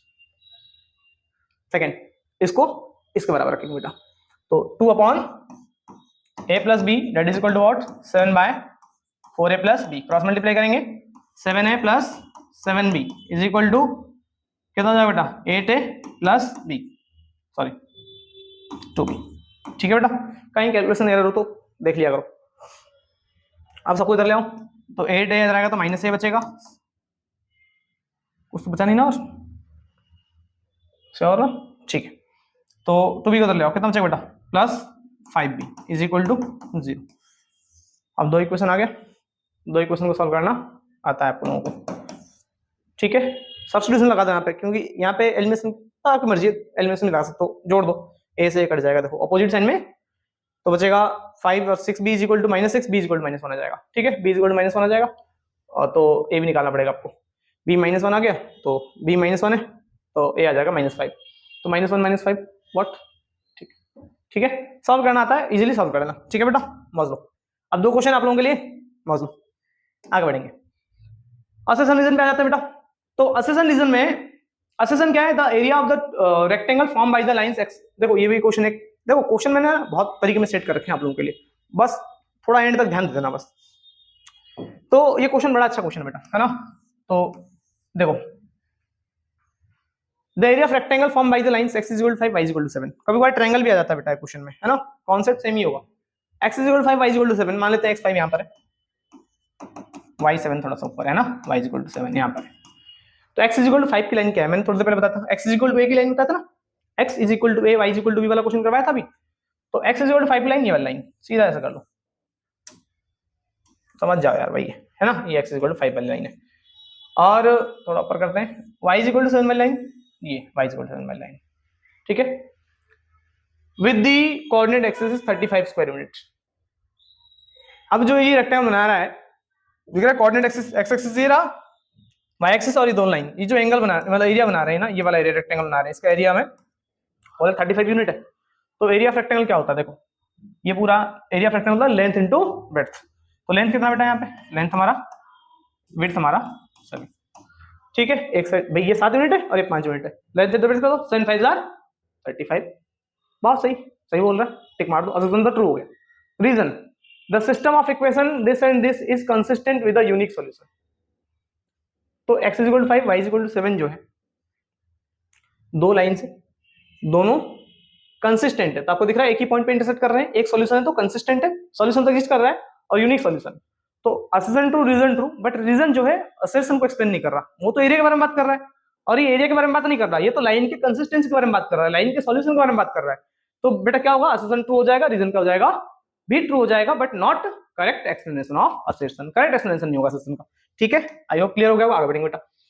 Point this is a point on the line, ये इस पे लाई कर रहा नहीं कर रहा, चेक कर लो, पॉइंट पुट कर दो उठा के, 3 इंटू एक्स यहाँ पर 2 रख दो, प्लस 2 इंटू वाई यहाँ पर क्या रख दो बेटा, -1 रख दो, इज इक्वल टू 4।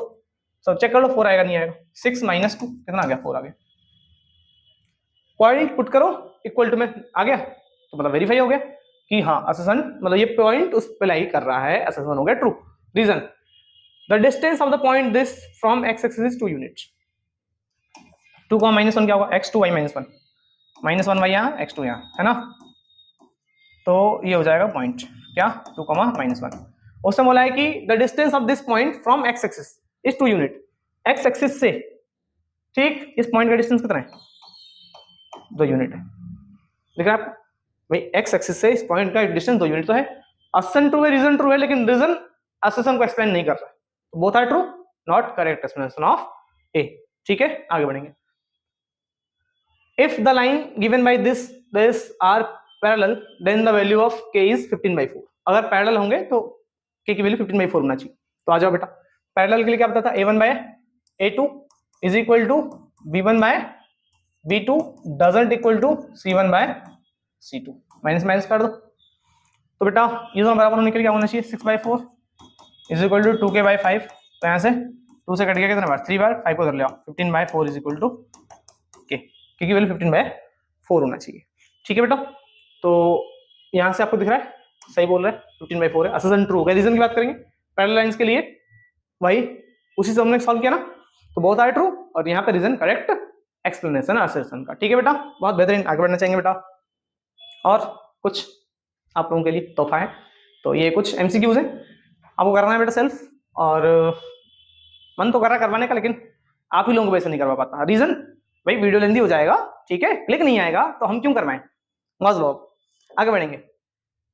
अब कुछ वर्ड लॉन्स बेटा वो जरूरी है ना बेटा, बहुत ज्यादा लेंदी हो जाएगा। वैसे भी आई थिंक पता नहीं 1 घंटे के आसपास तो बन गया होगा video. Ram can row upstream downstream, देखो अपस्ट्रीम डाउनस्ट्रीम क्वेश्चन है, कितने हैं अभी, तो 22 स्लाइड पे ही है अभी तो 8 हैं, तो जल्दी से थोड़ा आगे बढ़ेंगे बेटा, है ना। अपस्ट्रीम डाउनस्ट्रीम का क्वेश्चन आएगा तो कैसे करना देगा, है ना। तो ये स्ट्रीम है, पानी फ्लो हो रहा है। अब इससे बोला है Ram can downstream 40 kilometre in 4 hours. ठीक है, अपस्ट्रीम डाउनस्ट्रीम क्वेश्चन एग्जाम में आ जाते हैं, तो ध्यान रखना। तो एक काम करते हैं, जब पानी फ्लो हो रहा है, वाटर जो नीचे की तरफ फ्लो हो रहा है, उसकी स्पीड को मान लेते हैं x किलोमीटर पर आवर। क्या मानते हैं बेटा, x किलोमीटर, वाटर की स्पीड मान लेंगे। स्टेटमेंट में लिख देना, let the speed of stream, है ना, या करंट या what is equal to x kilometre per hour. अब बोट भाई जो रोइंग करेगा, है ना, बोट भी तो होगा, बोट की स्पीड कितनी है, तो जो भी बोट होगा हमारा ये, ठीक है, ऊपर भी जाएगा नीचे भी आएगा, तो बोट की स्पीड अगर पानी ठहरा हुआ हो, रेस्ट पे हो, है ना, यहां लिख देता हूं, let the speed of stream is equal to x kilometre per hour and the speed of boat in still water, ठहरा हुआ पानी जब हो, तो स्टिल वाटर जब पानी ठहरा हुआ हो तब बोट की स्पीड कितनी हो जाएगी, मान लेते हैं y किलोमीटर पर आवर। अब जब पानी फ्लो होगा तो उसके साथ बोट की स्पीड अलग होगा, वो मैं भी समझाऊंगा आपको। तो अगर पानी रुका हुआ हो तो बोट की स्पीड x मान लेंगे, सॉरी y मान लेंगे। Now speed of boat while rowing upstream, जब बोट ऊपर जाएगा तो स्पीड इतनी हो जाएगी उसकी। ठीक है, तो ऊपर जाएगा तो क्या होगा, देखो बोट ऊपर जाना चाह रहा है और पानी उसको नीचे पुश कर रहा है, ठीक है, तो दोनों स्पीड अपोजिट में है तो माइनस होगा। भाई बोट अगर 10 किलोमीटर पर आवर की स्पीड से ऊपर जाना चाह रहा है, अब पानी नीचे की तरफ 2 किलोमीटर पर आवर की स्पीड से नीचे बह रहा है मान लो, तो 10 में से 2 माइनस होगा ना अपोजिट में, तो बोट की स्पीड में से पानी की स्पीड माइनस कर दो जब ऊपर जाओगे। तो बोट की स्पीड हमारा कितना बेटा, ऊपर जाते टाइम बोट की स्पीड तो पानी वही है ना, और पानी की स्पीड कितनी बेटा, नीचे x, तो रिजल्टेंट जब ऊपर जाएगा बोट तो उसकी स्पीड कितनी जाएगी, y माइनस x किलोमीटर पर आवर। वही speed of boat while rowing downstream, down में क्या होगा, बोट नीचे आना चाह रहा है और पानी भी नीचे जा रहा है, तो पानी भी बोट को पुश कर रहा है, तो दोनों स्पीड जुड़ जाएंगे, है ना बेटा, नीचे जाते टाइम क्या होगा, y plus x kilometre per our. यहां तक कोई दिक्कत नहीं, इतना लिख लो, नंबर तो मिलेंगे आपको, फिर आगे बढ़ेंगे। अब according to question, according to, अरे हट जा बालक, एक सेकंड रुको बेटा, हैंग हो गया क्या, अरे आजा यार, ऐसे ही टाइम की कमी। अकॉर्डिंग टू क्वेश्चन, केस 1 है ना, 2 केस में था, केस 1 की बात करेंगे। फर्स्ट केस में क्या है, Ram can row downstream 40 kilometre in 4 hours, 40 kilometre नीचे जाएगा 4 घंटे में। तो आपको पता है कि डिस्टेंस इज इक्वल टू होता है स्पीड इनटू टाइम, पढ़ रखा है ना, distance is equal to speed into time होता है। तो देखो स्पीड कितना है, डाउनस्ट्रीम की बात कर रहा है, डाउनस्ट्रीम में स्पीड इतनी है, डाउनस्ट्रीम में स्पीड है y प्लस एक्स। टाइम नीचे आने में टाइम कितना लग रहा है बेटा, 4 घंटे लग रहा है। डिस्टेंस कितना बेटा, 40 किलोमीटर, तो 4 मल्टीप्लाई में जाएगा, डिवाइड में हो जाएगा, यहीं से काट देता हूं मैं, तो y प्लस एक्स कितना आ गया, 10 आ गया। Equation number first. केस 2 क्या है, केस 2, अब अपस्ट्रीम की बारी, अपस्ट्रीम 8 किलोमीटर 40 घंटे में, वही speed into time is equal distance. Speed कितना बेटा अपस्ट्रीम में, अपस्ट्रीम में स्पीड है y minus x, speed into time, time कितना बेटा 4 घंटे लग रहे हैं, is equal to distance, distance कितना बेटा 8 किलोमीटर, 4 मल्टीप्लाई में हो जाएगा, डिवाइड में हो जाएगा, काट देना, कितना आएगा y minus x is equal to 2। Equation number second. अब क्या करना बेटा, आपको 2 इक्वेशन को सॉल्व करना आता है, कर लोगे, x y आ जाएगा, वैल्यू पुट करना, आंसर आ जाएगा, ठीक है। मतलब एक्स और वाई आ जाएगा, वही आपको निकालना है एक्स और वाई की वैल्यू, ठीक है। Speed of water in still water, speed of rowing in still water, मतलब आपको निकालना था बेसिकली वाई की वैल्यू, तो आप वाई यहां से निकाल सकते हो, ठीक है बेटा। आगे बढ़ना चाहेंगे, नेक्स्ट क्वेश्चन। अब ये डिजिट्स इंटरचेंज वाले हैं, आपके एनसीईआरटी के क्वेश्चन से कुछ है ना, जो करने बहुत जरूरी है आप लोगों को। वैसे एनसीईआरटी का तो है नहीं, थोड़ा सा मैंने अलग दे रखा है, but similar. The sum of two digits number of two digit number is 14, the sum of the digits of two digit number. अब समझो एक टू डिजिट का नंबर है 14 है, जैसे 8 और क्या मानते हैं 6, 86 का नंबर है। अब इनके डिजिट्स का सम कर दो, 8 और 6 जोड़ दो, 14 आ जाएगा, ठीक है। तो ऐसा बोला sum of the digits of two digit number is 14। अब अगर 18 उस नंबर से माइनस कर दूं, 18 इस नंबर से माइनस कर दिया जाए, मैं थोड़ा सा रफली एग्जांपल दे रहा हूं, then the digits are interchange. अब जो आंसर आएगा वो इंटरचेंज जाएगा। आई थिंक यही आंसर तो नहीं है जी, क्या ही कर सकते हैं, ठीक है, यही है ना, ठीक है, हाँ ये होगा, ठीक है। 68 इसका आंसर तो पहले ही कर दिया यार हमने, चलो कोई नहीं। तो ये तो रैंडम गेस था हमारा, 86 माइनस 18 इज 68 है ना, तो वही कह रहा है, माइनस करने पे 68 आ गया, ठीक है बेटा। तो वो नंबर निकाला था, तो नंबर तो हमें मिल गया, 86 होना चाहिए था नंबर, बट हमें तो पहले से पता नहीं हुआ, ठीक है। तो करना कैसे, तो ऐसे क्वेश्चन में एक वंस प्लेस में नंबर होता है और एक डिजिट होता है और एक टेंस प्लेस पे डिजिट होता है, तो इसको आपको कंसिडर करना है ना। Let the digit in ones place be x and the digit in tens place be y। Ones place पे x मान लिया, टेंस प्लेस पे y मान लिया, तो नंबर क्या होगा ध्यान देना। नंबर जो होगा हमारा, देयरफॉर जो हमारा नंबर होता है ना, वो ऐसे लिखते हैं बेटा अलजेब्रा में। 86 को लिखते हैं बेटा, आपने पढ़ा रखा ना, 8 टेंस प्लेस पे तो 8 इंटू 10 प्लस 6 वंस प्लेस पे 6 इंटू 1, तो 80 प्लस 6, ठीक है। Expand form junior class, third fourth fifth what ever, वही करना है हमको।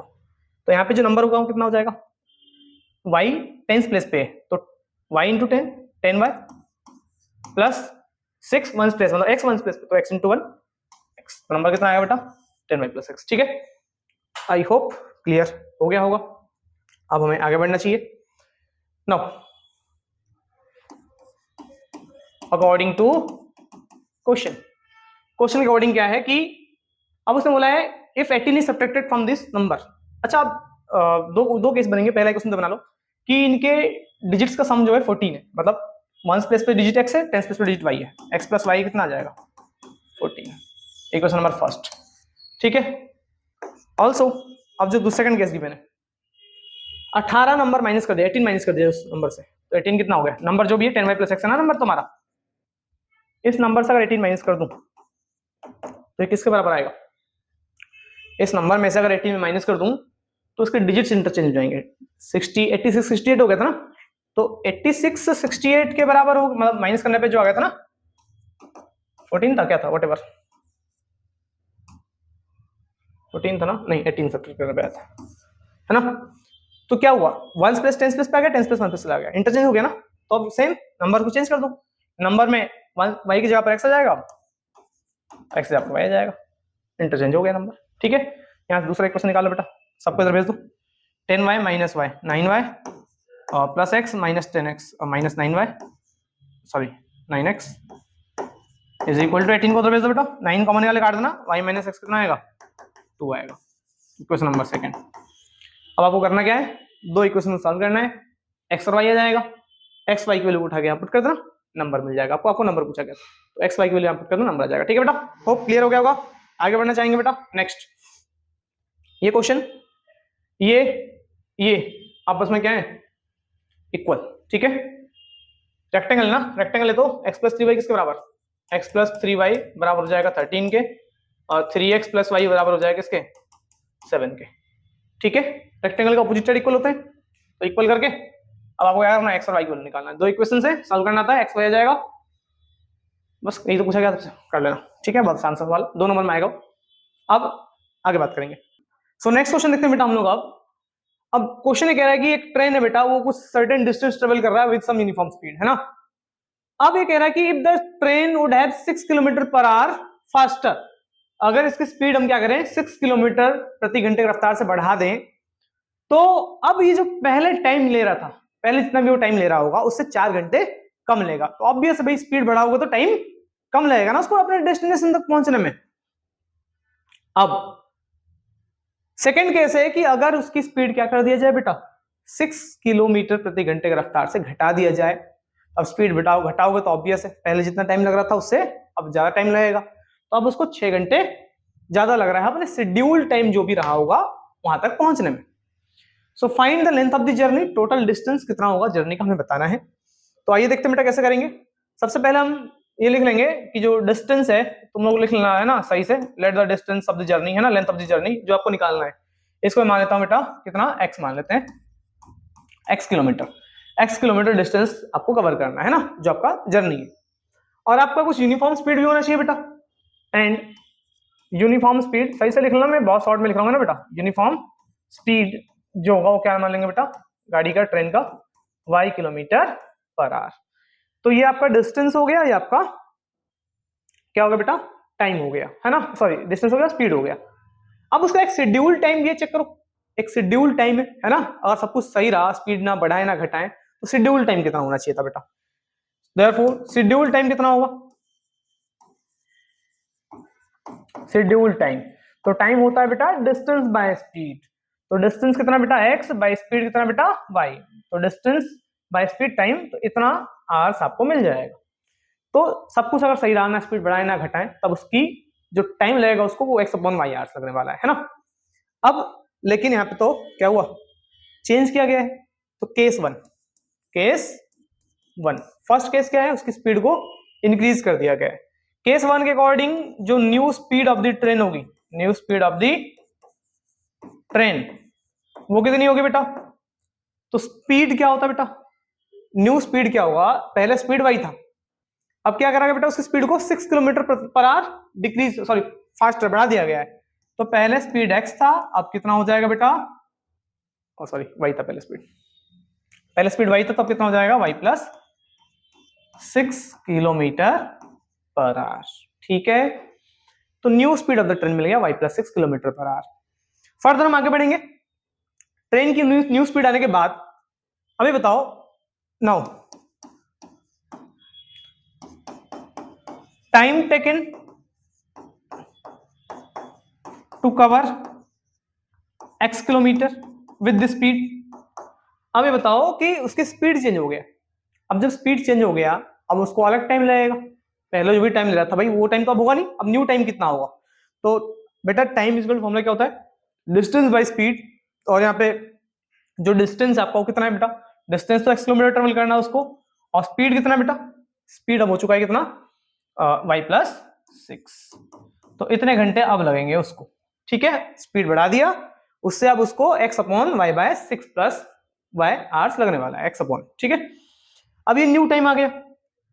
अब मेरे को ये बताओ कि अब यहाँ पे कंडीशन गिवन है, क्या कंडीशन गिवन है, अकॉर्डिंग टू क्वेश्चन के अकॉर्डिंग देखा जाए तो जो बाद वाला टाइम है, जो अब टाइम लगेगा वो क्या होगा, पहले जो भी टाइम लग रहा था उससे 4 आवर्स कम लगेगा। तो जो बाद वाला टाइम है, बाद वाला टाइम क्या है बेटा, बाद वाला टाइम तो ये है ना x बाय y प्लस 6, तो जो बाद वाला टाइम है वो किसके बराबर हो जाएगा, पहले जो भी टाइम लग रहा था, तो पहले टाइम लग रहा है x/6 उससे 4 आवर्स लेस, ठीक है, 4 घंटे कम लगेगा। तो बाद वाला जो टाइम होगा वो पहले जो भी टाइम लग रहा था बेटा, सॉरी पहले जो भी टाइम लग रहा था बेटा उससे 4 आवर्स लेस है, -4 कर दिया, ठीक है।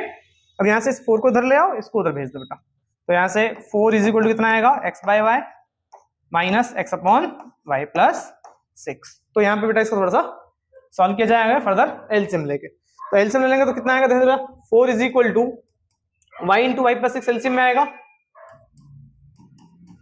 अब यहां से ये x into y plus 6 minus x into y, ठीक है बेटा, ये इधर मल्टीप्लाई में हो जाएगा, ये उधर मल्टीप्लाई में चला जाएगा, एलसीएम में ये दोनों आपस में मल्टीप्लाई में आ जाएंगे, नॉर्मल है ना, आपको आता होगा। फर्दर हमें करना क्या बेटा, 4 इज इक्वल टू मल्टीप्लाई करो x into y x y plus 6x minus x y divided by y square plus, देखो लीनियर इक्वेशन 2 वेरिएबल है लेकिन क्वाड्रेटिक बन रहा है, ये क्वेश्चन इसीलिए मैंने डाल रखा है कि थोड़ा सा हटके है ना, नॉर्मल क्वेश्चन तो आप अपने बुक से कर ही लोगे, बट ये क्वेश्चंस में थोड़ा सा बच्चा ना पेशेंस खो देता है आखिरी टाइम पे आके, भाई क्वाड्रेटिक आ गया, इसका मतलब बच्चा सोचता है कि कहीं ना कहीं तो गलती कर रखी है सर, है ना, तो छोड़ देता भाई, ठीक है ना, पैनिक होके। तो पैनिक नहीं होना बेटा, थोड़ा सा डिफरेंट अप्रोच है इस क्वेश्चन का, क्वाड्रेटिक है इसका मतलब गलत नहीं है ना, अभी देखेंगे।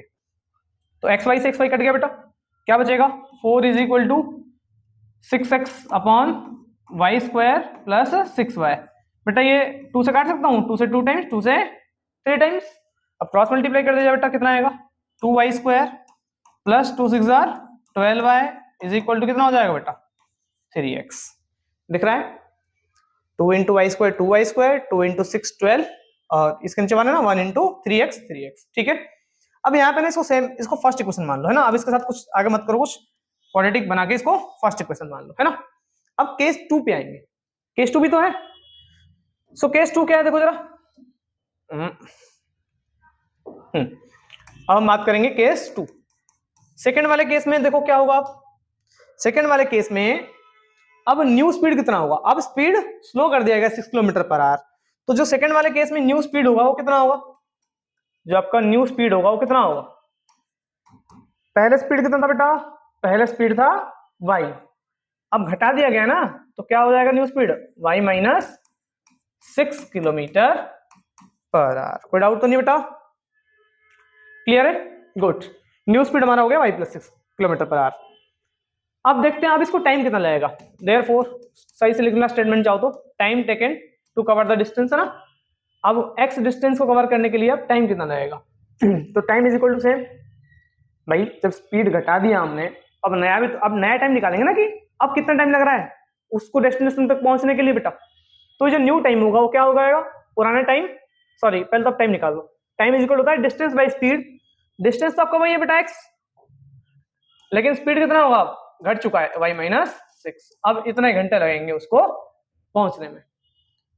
अब आ जाओ बेटा अकॉर्डिंग टू क्वेश्चन, क्या कह रहा है क्वेश्चन, अब जो बाद वाला टाइम होगा, स्पीड घट गया ना, अब ये नया टाइम आएगा, अब जो न्यू टाइम होगा वो किसके बराबर जाएगा, क्वेश्चन में ध्यान दो, जो अब न्यू टाइम है आफ्टर, अब स्पीड स्लो करने के बाद क्या होगा, it would have taken 6 hour more, अब 6 घंटे ज्यादा लगेगा, किससे, जो पहले टाइम लग रहा था, तो पहले टाइम कितना लग रहा था बेटा, x अपॉन वाई, तो जो पहले टाइम लग रहा था, जो पहले टाइम लग रहा था उससे 6 घंटे ज्यादा, तो जो नया वाला टाइम है जो हमने निकाला, तो न्यू वाला टाइम किसके बराबर, जो भी पहले टाइम लग रहा था बेटा उससे 6 घंटे अब ज्यादा लगेगा, ठीक है बेटा। तो x upon y minus 6 is equal to x upon y plus 6। अब यहां से काम करो, x वाई का इधर ले, x upon y minus 6 minus x upon y is equal to 6, फटाफट एलसीएम लेंगे, y इंटू वाई माइनस 6, तो यहां से एक्स वाई फिर minus x into y minus 6, LCM लेना आता होगा बेटा, ठीक है। अब फटाफट सॉल्व करना है इसको, अंदर मल्टीप्लाई कर दो, ये हो गया x y minus x into y, x y minus minus plus 6x divided by बेटा y into y, y square minus 6y is equal to 6, बेटा एक्स वाई से एक्स वाई कट गया, ठीक है, क्या आया 6x upon y square minus 6y is equal to 6, 6 से 6 गया, क्रॉस मल्टीप्लाई कर दो, क्या आएगा y square minus 6y is equal to x। Equation number क्या मान लो अब इसको, सेकंड। अब करना क्या है, फर्स्ट और सेकंड को ऐड कर दो, ऐड करने से क्या होगा अब समझाता हूँ, ऐड कर दे, तो 2y square plus 12y is equal to 3x था ना, 2y square plus 12y is equal to 3x, ये हमारा क्या था बेटा इक्वेशन नंबर फर्स्ट। एक बार वापस क्रॉस चेक कर लेते हैं, इतना बेटा 2y स्क्वायर प्लस 12y, ठीक है आ गया। अब इन दोनों को ऐड कर दो, अब वो ऐड करने से क्या होगा ध्यान देना, ऐड करने से क्या होगा देखो, y स्क्वायर ये 2y स्क्वायर कितना हो गया 3y square, 12y minus 6y कितना आएगा, 12y माइनस 6y कितना आएगा बेटा, प्लस का 6y is equal to 3x। अरे ये तो ऐड करने से कुछ होगा ही नहीं बेटा, सब्ट्रैक्ट कर दें क्या, एक बार रुक जाना, सब्ट्रैक्ट करेंगे तो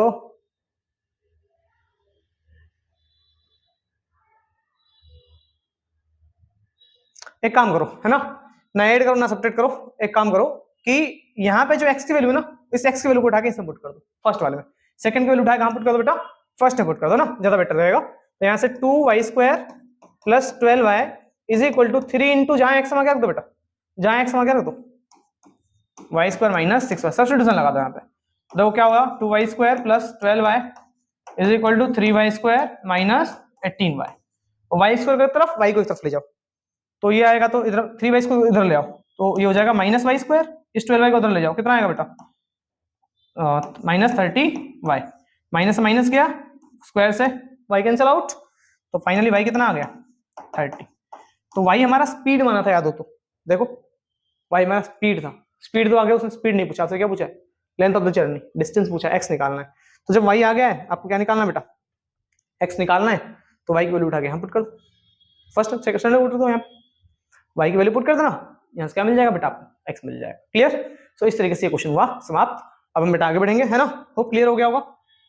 ड्रॉ द ग्राफ। अब देखो 5 नंबर में डायरेक्टली ये वाला आसान सा क्वेश्चन बन जाता है, ध्यान देंगे। Draw the graph of this and this, set the region bounded bye these lines with coordinate axis and find the area of the shaded region. ठीक है, तो मैं एक रफ डायग्राम बनाऊंगा आप लोगों के लिए, बाकी जो है आपको करना है। ठीक है बेटा, तो यहां से एक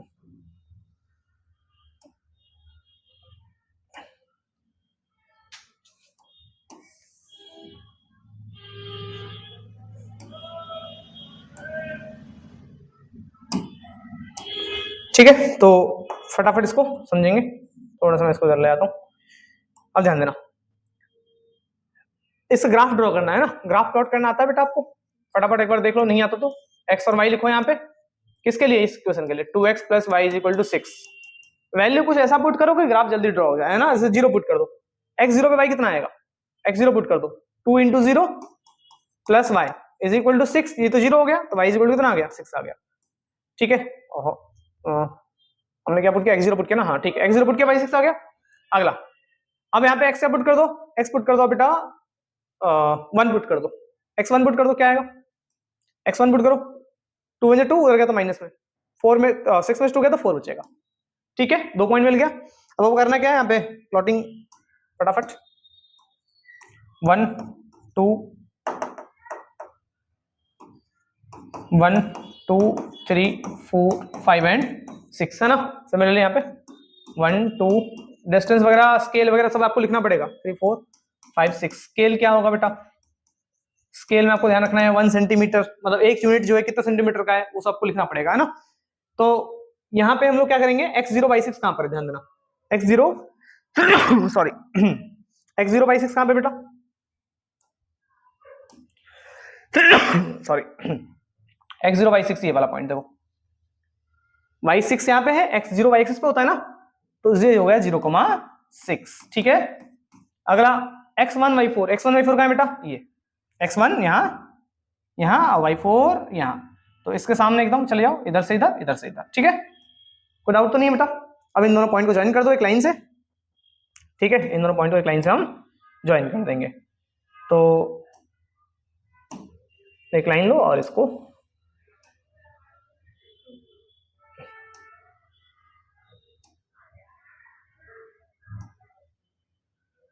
ऐसे ज्वाइन करना है। ठीक है बेटा, और थोड़ा सा इसको हम एक्सटेंड कर देते हैं। ठीक, तो ये एक लाइन आ गया आपका। ये कौन सा लाइन आया बेटा?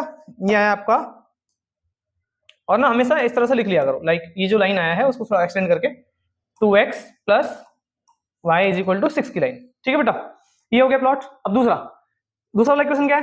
फटाफट देखो, दूसरा वाला है 2x - y + 2 = 0, मतलब इस 2 को उधर ले जाओ, -2 हो जाएगा, उधर जाएगा तो, है ना? अब यहाँ पे पुट कर दो बेटा, x0 y2 चेक कर लेना, x0 पुट कर दो, y2 आ जाएगा।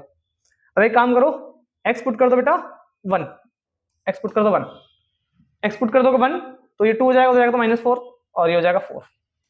ठीक है, पुट करना इजीली हो जाएगा। x0 y2 कहां है बेटा? x0 y2 कहां है? फटाफट देखो, x0 y2 कहां है? x0 y2 ये रहा भाई, y एक्सिस पे x0 होता है ना, तो x0 और y2। अगला x1 y4, x1 ये रहा, y4 ये रहा, 1 4 वहां पे भी आ रहा था ना, ये सेम पॉइंट पे आ गए, है ना बेटा? अभी 2 पॉइंट आ गया, ये 1,4 था दोनों ही केस के लिए, कॉमन मैच कर गया, कोई दिक्कत नहीं। अब इसको एक लाइन को यहां से पास कर दो, कर दिया आपने पास। ठीक है बेटा, ऐसे। अब थोड़ा सा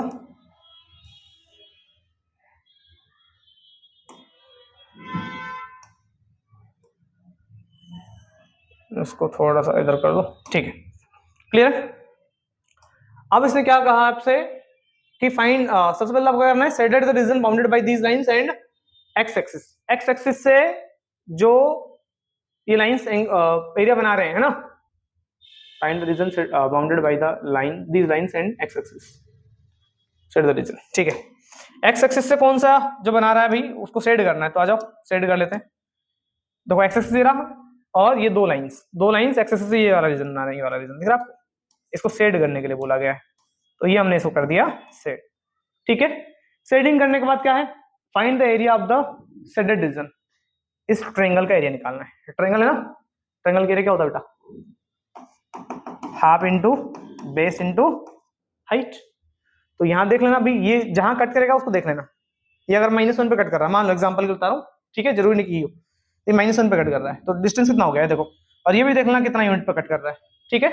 अब ये जो डिस्टेंस यहां से यहां तक के उसे बेस मान लेना, ठीक, जैसे कि मान लेते 2.5 एग्जांपल के 2.5 और ये 1 है ना, तो 2.5 प्लस 1 कितना हो जाएगा, 3.5 हो जाएगा, तो बेस हो जाएगा 3.5, ठीक है बेटा, इनटू हाइट। हाइट क्या है, ये वाला पॉइंट, तो हाइट तो आपको दिख रहा है 4 है, सीधा सीधा देखो ना, यहाँ पे 4 है ना ये, तो हाइट तो हमारा 4 हो गया।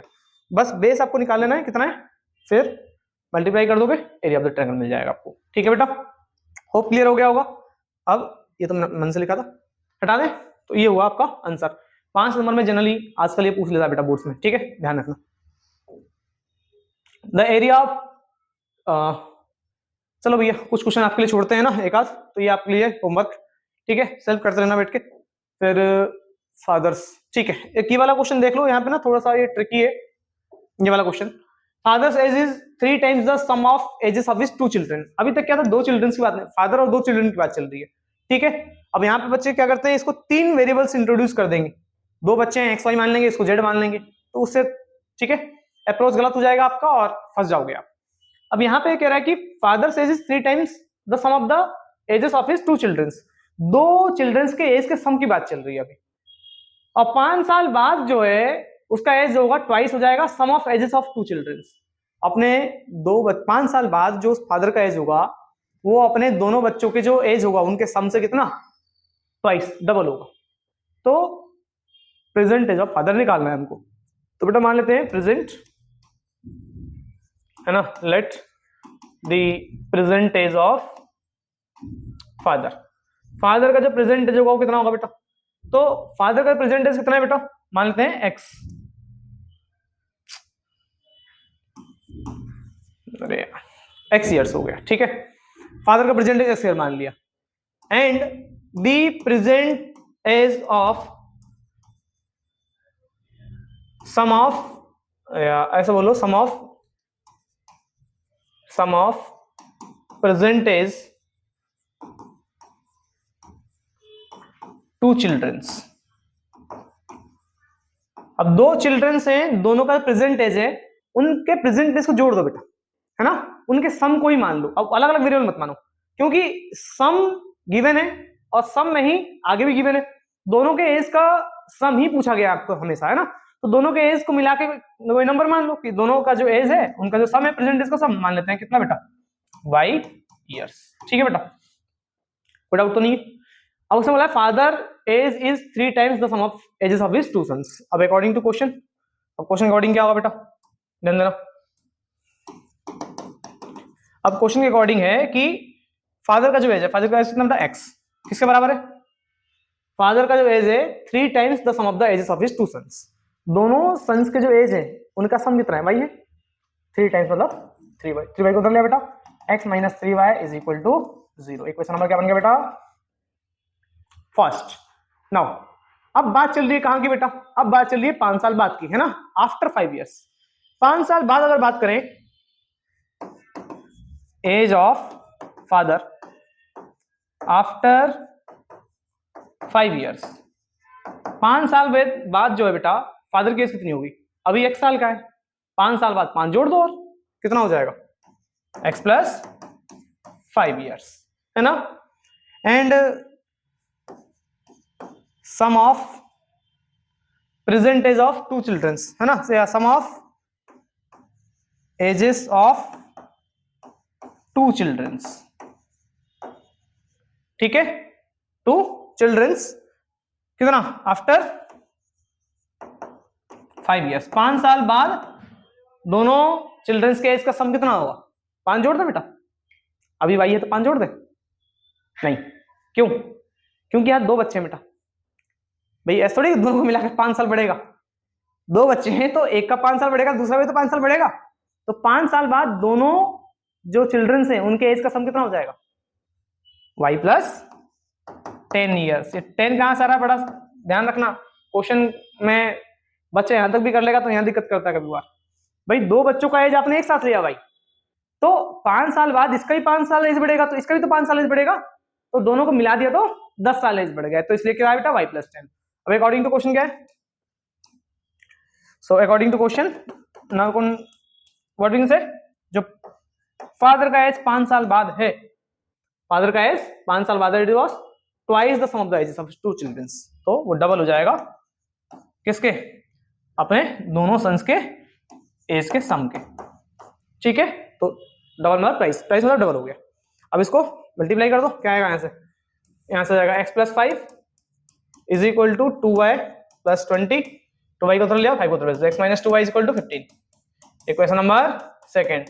अब 2 इक्वेशन आपको सॉल्व करना था बेटा, सॉल्व कर लोगे, मिल गया x और y। आपको निकालना क्या था? एज ऑफ फादर, आपको निकालना जनरली x, सॉल्व करना x आ जाएगा, ठीक है, कोई डाउट नहीं। ऐड कर दो पहले दोनों को, सॉरी सब्ट्रैक्ट कर दो, x x कैंसिल आउट हो जाएगा, देख लेना, ठीक है, निपटा देना। आगे बढ़ेंगे अब बेटा, आया क्या है? On selling a TV 5% gain and fridge 10% gain और शॉपकीपर गेन ₹2000। अब मान लेते हैं बेटा ऐसे क्वेश्चंस में, पहले तो आप मान लो कि जो टीवी का प्राइस है, प्राइस जो है टीवी का वो मान लेते हैं कितना है बेटा? x रुपीज है, ठीक है, और कौन सा है? फ्रिज, फ्रिज का जो प्राइस है ना, मान लेते हैं बेटा कितना रुपए का, वो y रुपीज का है ना। तो आपको पहले कॉस्ट प्राइस लिख लेना है कि कॉस्ट प्राइस क्या है। अब उसने क्या कहा है कि on selling a TV 5% gain, 5% gaining में उसने क्या कर रखा है? टीवी सेल किया है और 10% फ्रिज पे कमा रहा है, तो उसको ओवरऑल गेन कितना हुआ? 2000 हुआ। तो अगर टीवी x रुपए का है, 5% गेन हुआ है, तो x रुपए का 5% कितना हुआ? तो 5% ऑफ x निकाल लो, case 1 according to question, first case में। तो 5% उसने टीवी में गेन किया, तो टीवी x रुपए का है, तो x का 5% कितना होगा? 5 इंटू 500 इंटू x। भाई आपको x का 5% निकालना है, तो किस x का अगर 5% निकालना तो 5% है, 5/100 हो जाएगा। इतना रुपए उसको टीवी में बच रहा है, और फ्रिज में कितना बचेगा? 10% ऑफ प्राइस, तो प्राइस y रुपए का है, उसका 10% निकाल लो, 10/100। तो ये प्रॉफिट प्लस ये प्रॉफिट दोनों मिलाएंगे तो टोटल प्रॉफिट, टोटल प्रॉफिट कितना है बेटा? 2000 आया, ठीक है, कोई डाउट तो नहीं बेटा। अब 5 से क्या कितना बार ये 20 टाइम्स x/20 प्लस कितना आएगा y/10 is equal to 2000। LCM मतलब बेटा कितना आएगा? 20 आएगा, x plus 2y is equal to 2000। तो x प्लस 2y कितना आ गया बेटा? 2 × 4 1 2 3 4। इक्वेशन नंबर क्या बन गया बेटा? फर्स्ट। क्लियर है? As simple as it is. So case 2 की बात करेंगे अकॉर्डिंग टू क्वेश्चन। केस 2 में क्या बेटा दे दो, but if he sells TV at 10% gain, TV अब 10% गेन पे बेच रहा है, तो टीवी x रुपए का 10% गेन 10/100, 10% टीवी में प्रॉफिट किया उसने, एंड फ्रिज 5% लॉस। अब फ्रिज में 5% लॉस हो गया, लॉस होगा तो मेरा घटेगा ना, लॉस हो गया मतलब घटेगा, ठीक है, माइनस हो जाएगा। कितना? 5% लॉस हुआ फ्रिज में, फ्रिज कितने रुपए का? y रुपए का है, 5% लॉस मतलब 5/100। अब ओवरऑल गेन कितना कर रहा है बेटा? अब ओवरऑल गेन वो 1500 कर रहा है, मतलब अब नुकसान हो रहा है उसको पहले के मुकाबले, ठीक है, 1500 अभी भी गेनिंग कर ले रहा है ना। अब क्या होगा? अगेन 0 से 0 काट दो, 5 से गया 20 टाइम्स, तो x/10 minus y/20 is equal to 1500। Same LCM लेंगे कितना आएगा बेटा? 20 आएगा, 10 से 2x minus y is equal to 1500। भेज दो तो बेटा 2x माइनस y कितना हो जाएगा? 15 2 30 1 2 3। Equation number second. भूल चूक माफ अगर कहीं कैलकुलेशन मिस्टेक हुआ हो, ठीक है। अब 2 इक्वेशंस क्या करना है आपको? बन गए, दोनों इक्वेशन को आपको सॉल्व करना है बेटा, x और y आ जाएगा। निकालना क्या था आपको? Actual price of TV and fridge, तो टीवी और फ्रिज का एक्चुअल प्राइस x y माना था, आ जाएगा, खत्म काम। आगे बढ़ेंगे बेटा, बहुत बेहतरीन। अब the ratio of income of 2 persons A and B is 3:4 and the ratio of their expenditure is 5:7. ठीक है, अब आपको निकालना क्या है, if their savings are 15,000 annually find their annual income, है ना। एनुअल इनकम हमको निकालना है, फटाफट देखते हैं बेटा कैसे करेंगे।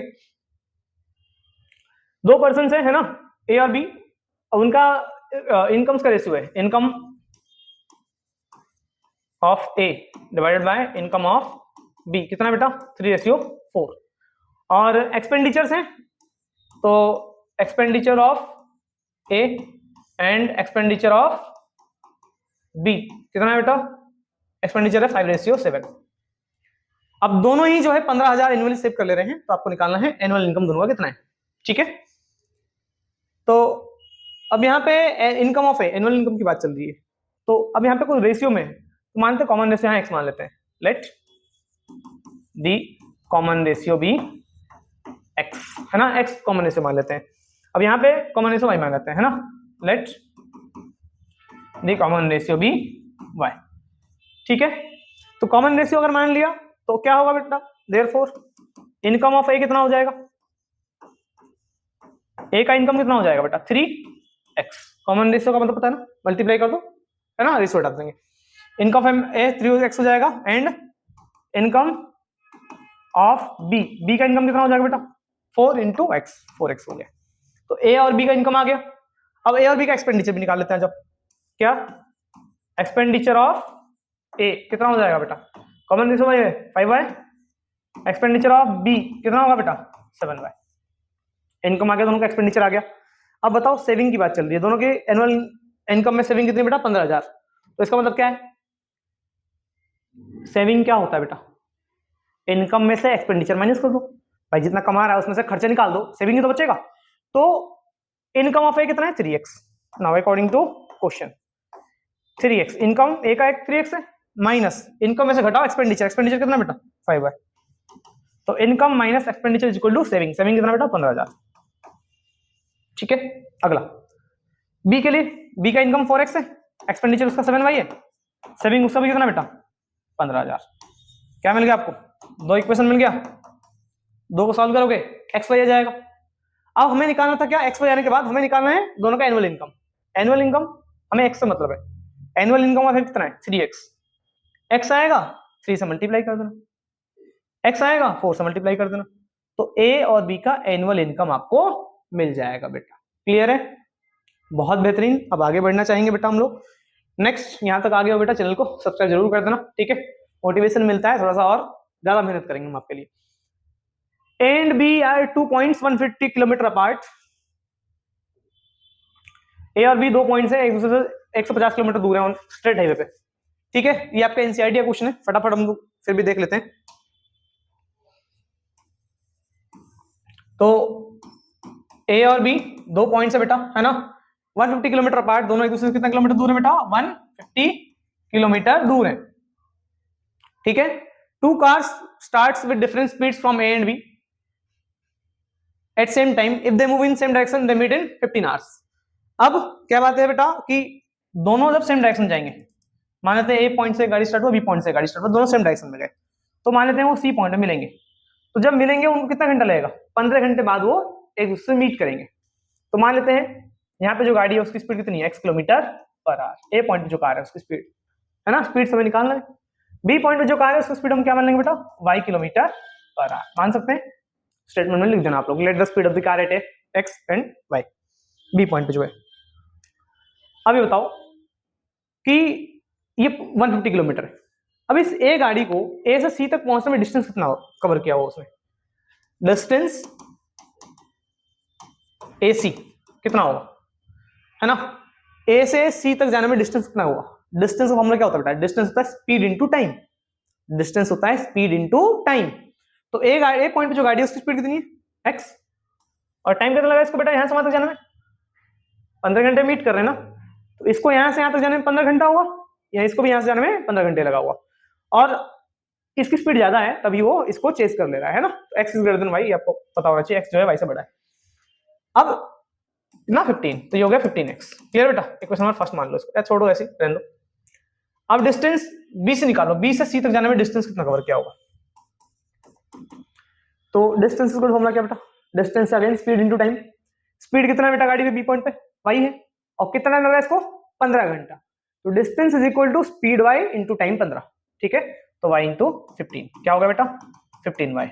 नाउ अब एक चीज ध्यान दो, नाउ अभी बताओ कि अगर मैं AC में से BC माइनस कर दूं, AC में से BC माइनस कर दूं, मुझे क्या मिलेगा, AB मिलेगा। AC में से BC माइनस करूं, AB मिलेगा मेरे को। तो मैं ऐसे सोचता हूं AC minus BC is equal to AB। ध्यान दो, इस पूरे डिस्टेंस में से इतना माइनस कर दो, यही तो बचेगा। तो मैं ही ग्राफ में लिख रहा हूं, AC में से BC माइनस कर रहा हूं तो AB बचेगा। AC कितना आया 15x, BC कितना आया 15y, AB कितना बेटा 150। 15 कॉमन निकाले काट दो, x माइनस वाई कितना आएगा 15 कॉमन निकालो, 15 डिवाइड में भेजो, 15 10 150 होता है x माइनस वाई, ठीक है। क्या मिल गया, क्वेश्चन नंबर फर्स्ट मिल गया। अब आगे बढ़ेंगे, इसका सेकंड केस। अब उसमें बोला if they move in same direction, मतलब एक दूसरे की तरफ आएंगे। तो अगला केस 2, ये हमारा क्या चल रहा बेटा, केस 1 चल रहा था, ठीक है। अब हम बात करेंगे यहां से, क्या मैं थोड़ा सा यहाँ पे छुपा रहा हूं इसको, केस 2 के बारे में। सेकंड केस में क्या होगा, अगर वो सेम डायरेक्शन मूव करेंगे, तो मान लेते हैं ये ए पॉइंट पे गाड़ी, ये बी पॉइंट पे गाड़ी, अब दोनों आपस में सामने की तरफ आ रहे हैं। यहाँ x स्पीड है और यहाँ y स्पीड है। अब वो एक दूसरे की तरफ आएंगे, तो कब मीट करेंगे, वो बोल रहे हैं दे मीट इन 1 आवर, 1 घंटे बाद मिलेंगे।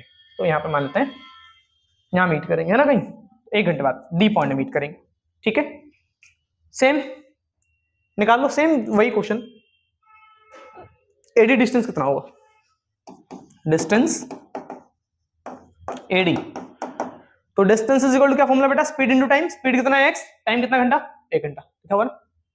तो distance is equal to speed x into time 1, तो x इनटू 1 कितना आएगा x किलोमीटर। वहीं डिस्टेंस, अब BD निकाल लो, B से D तक में कितना डिस्टेंस ट्रेवल किया होगा, स्पीड y, टाइम 1 घंटा ही है, y किलोमीटर, ठीक है। अब देखो नाउ, अब बताओ AD और BD को जोड़ूंगा तो मुझे AB मिलेगा, AD plus BD is equal to AB हुआ। भाई AD में BD जोड़ोगे तो आपको पूरा AB मिलेगा ना, तो AD minus BD is equal to AB। अब देखो जरा AD कितना बेटा, AD कितना है x, BD y, तो x प्लस y। AB कितना बेटा टोटल, AB है 150 150। इक्वेशन नंबर सेकंड, दो इक्वेशन को सॉल्व करना था बेटा, दो इक्वेशन सॉल्व कर देना, क्या मिलेगा x और y। एक्स और वाई तो निकालना था आपको, खत्म हुआ, ठीक है। ये आपका एनसीईआरटी क्वेश्चन था, आपको पता होना चाहिए था। नेक्स्ट एक ये क्वेश्चन बेटा बड़ा बेहतरीन सा क्वेश्चन लगता है मेरे को, है ना, हमेशा बच्चों को जितना बार करवाओ उतने बार डाउट्स में होता है।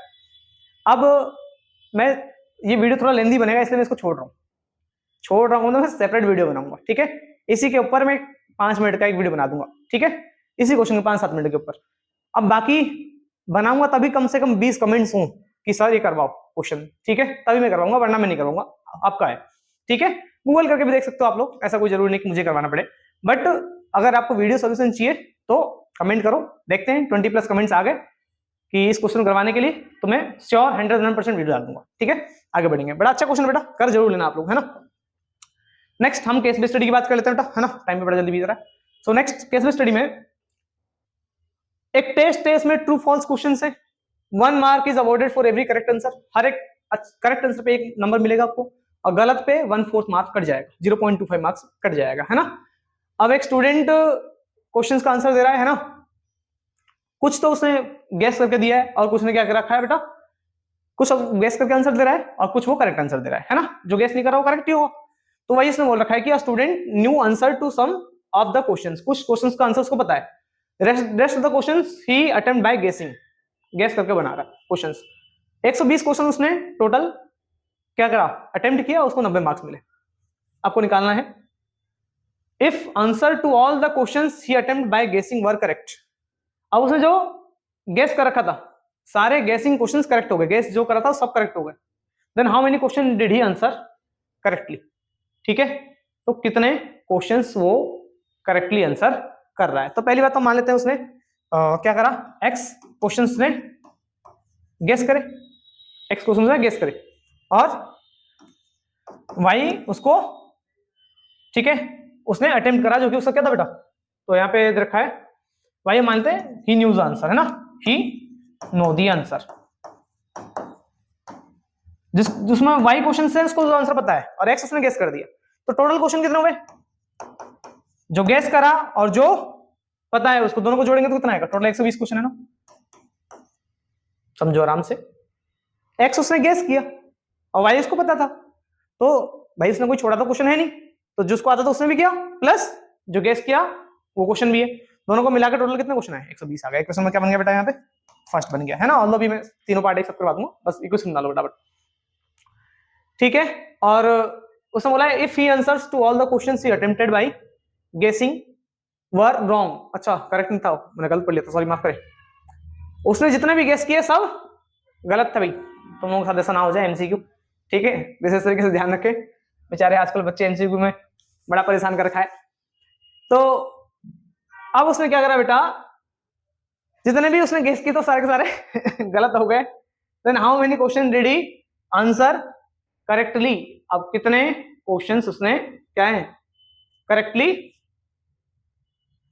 आंसर दिए। ठीक है बेटा, तो एक काम करेंगे, तो बताओ उसको कितने मार्क्स मिल रहे हैं? 90 मार्क्स मिल रहे हैं। कितने मार्क्स मिले बेटा? 90 मार्क्स मिल रहे हैं।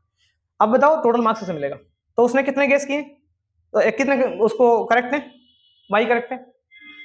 एक करेक्ट आंसर पे कितना मिल रहा है उसको? बाद में 2 क्वेश्चन पे 2 नंबर मिलेगा, 3 करेक्ट आंसर पे 3 नंबर मिलेगा। अब हमने कितना करेक्ट आंसर दिया बेटा? वाई, तो वाई इंटू 1। भाई एक करेक्ट आंसर पे 1 इंटू 1, 2 होगा तो 2 इंटू 1।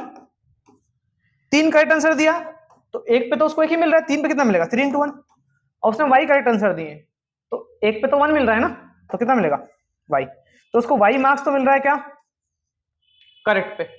फिर घटा देंगे क्या? माइनस कर देंगे। कौन सा नंबर? भाई निगेटिव मार्किंग में मार्क्स कट भी रहे हैं, ठीक है, तो माइनस कर दो क्या? निगेटिव मार्किंग में। तो 1/4 मार्क्स पे डिडक्ट हो रहे हैं एक आंसर पे। और उसने कितना गेस किए? x, और सारे के सारे गेस किए क्या उसके कोई गलत हो गए। मतलब एक गेस किया तो उसमें आपके 1/4 मार्क्स गए, 2 गेस किया तो 2 इंटू 1/4 मार्क्स चले गए आपके, आपने 3 गेस किया तो 3 इंटू 1/4 मार्क्स आपको चले गए। तो बेटा बच्चे ने कितना गेस किया? x गेस किया, x इंटू 1/4 मार्क्स पे चले गए। तो x इंटू 1/4 मतलब x/4। तो यहां से हम ये समझे x/4 मार्क्स पे गए। जो उसको रिवॉर्ड में मिले थे उसमें से घटा दो जो उसने गेस किए थे। अब टोटली वो कितना नंबर मिला रहा है बेटा? 90 मार्क्स लेके आ रहा है। ठीक है, देखो ना 90 मार्क्स लिखा। ठीक है, तो यहाँ से एलसीएम ले लो, 4y minus x is equal to 9 4 36 360। Equation में क्या बन गया बेटा? सेकंड। फर्स्ट और सेकंड सॉल्व करना आता है, ऑब्वियस है, 2 इक्वेशन को सॉल्व करना आता है। तो क्या मिलेगा आपको? यहाँ से x और y मिल जाएगा। और आपसे पूछा था क्या? How many question did he answer correctly? कितने करेक्ट आंसर दिए? करेक्ट आंसर क्या है बेटा? y। y आपसे पूछा गया था, y निकाल देना है यहाँ से। How many question he did guess? Guess कितना है? x। सॉल्व किया आपने, x निकल गया होगा। ठीक है, 2 हो गए। तीसरा पार्ट और चौथा part, if the answer to all the question ही attempted by guessing were wrong and answer 80 correctly, then same ही क्वेश्चन है बेटा, आप लोग सॉल्व कर लोगे इसको, है ना? सेम ही है। यहाँ पे इस इक्वेशन में थोड़ा चेंज आएगा, आपके लिए होमवर्क निपटाओ। ठीक है, बेहतरीन। हम आगे बढ़ेंगे। ठीक है, और केस स्टडी में 2 ही क्वेश्चन डाले मैंने, 1 2। चलो एक आध क्वेश्चन और जो है तुम्हारे वर्कशीट में दे देंगे, है ना? From Bengaluru bus stand if Ridhima buys 2 tickets to Maleswar and 3 tickets to Yeshwantpur, then the total cost is ₹46। और अगर वो 3 टिकट मालावरम और 5 टिकट यशवंतपुर के लिए खरीद रही है, उसको कितना मिला बेटा? 74 टोटल रुपीज को स्पेंड करना पड़ रहा है।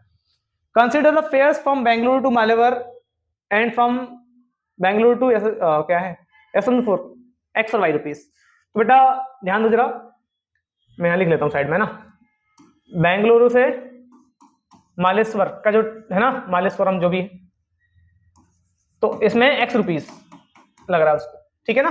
वहीं बेंगलुरु से कहां जाना बेटा? यशवंतपुर, कितना रुपीज लग रहा है बेटा उसको एक टिकट का? y रुपीज लग रहा है। Right the linear equation in 2 variables for the first situation. First situation मतलब कि ये वाला,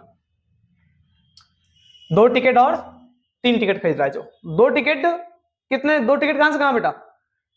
मालेश्वरम कहां गया? बेंगलुरु बस स्टैंड पे थी वो, बेंगलुरु से वो मालेश्वरम के लिए टिकट खरीद रही है और 2 टिकट खरीदा। तो बेंगलुरु से मालेश्वरम टिकट के लिए एक टिकट का प्राइस x रुपए है, 2 टिकट का प्राइस कितना होगा बेटा? 2x हो जाएगा प्लस। ठीक है, और 3 टिकट वो खरीद रही है कहां से बेटा, यशवंतपुर के लिए, बैंगलोर स्टैंड से, बैंगलोर स्टैंड से यशवंतपुर के लिए। एक टिकट y रुपए का है, 3 टिकट खरीदा तो 3y इज इक्वल टू कितना आ गया बेटा टोटल कॉस्ट, टोटल कॉस्ट कितना है 46 का कॉस्ट है। तो बस बन गया पहले वाले सिचुएशन का इक्वेशन। दूसरे वाले का सिचुएशन का इक्वेशन बनाना है same case.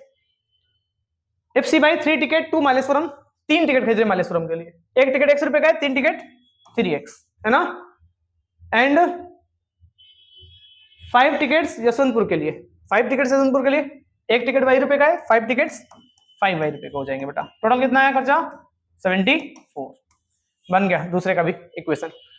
Find the fare of the Bengaluru to Maleswar, x y निकालना कुल मिला के बोल रहा है ना, बेंगलुरु टू मालेश्वर एक्स निकालना है और बेंगलुरु टू यशवंतपुर वाई निकालना है। दोनों में से कोई एक करना था आपको, और वाला पार्ट है तो एक्स और वाई कोई भी एक निकाल दो, खत्म काम, ठीक है, फेयर मिल गया। तो बेटा मैं बाकी बात करूंगा अब, ये तो कुछ क्वेश्चंस है ना। अब जितने भी ये जो पूरा पीडीएफ है मैं आपको शेयर कर दूंगा है ना अपने टेलीग्राम चैनल पे ही, मैंने आपको बोल रखा है, और टेलीग्राम पे नहीं हो तो भी कोई दिक्कत नहीं है, व्हाट्सएप पे, व्हाट्सएप चैनल का लिंक है, वहां से मेरा नंबर मिल जाएगा आपको है ना, ऑफिशियल नंबर, वहां से आप मैसेज करके डॉक्यूमेंट्स बोल रहा हूँ जो पीडीएफ है और क्या बोलते हैं वर्कशीट वगैरह वो सब आपको वहां मिल जाएंगे, ठीक है बेटा। सो बाकी मिलते हैं नेक्स्ट वीडियो में।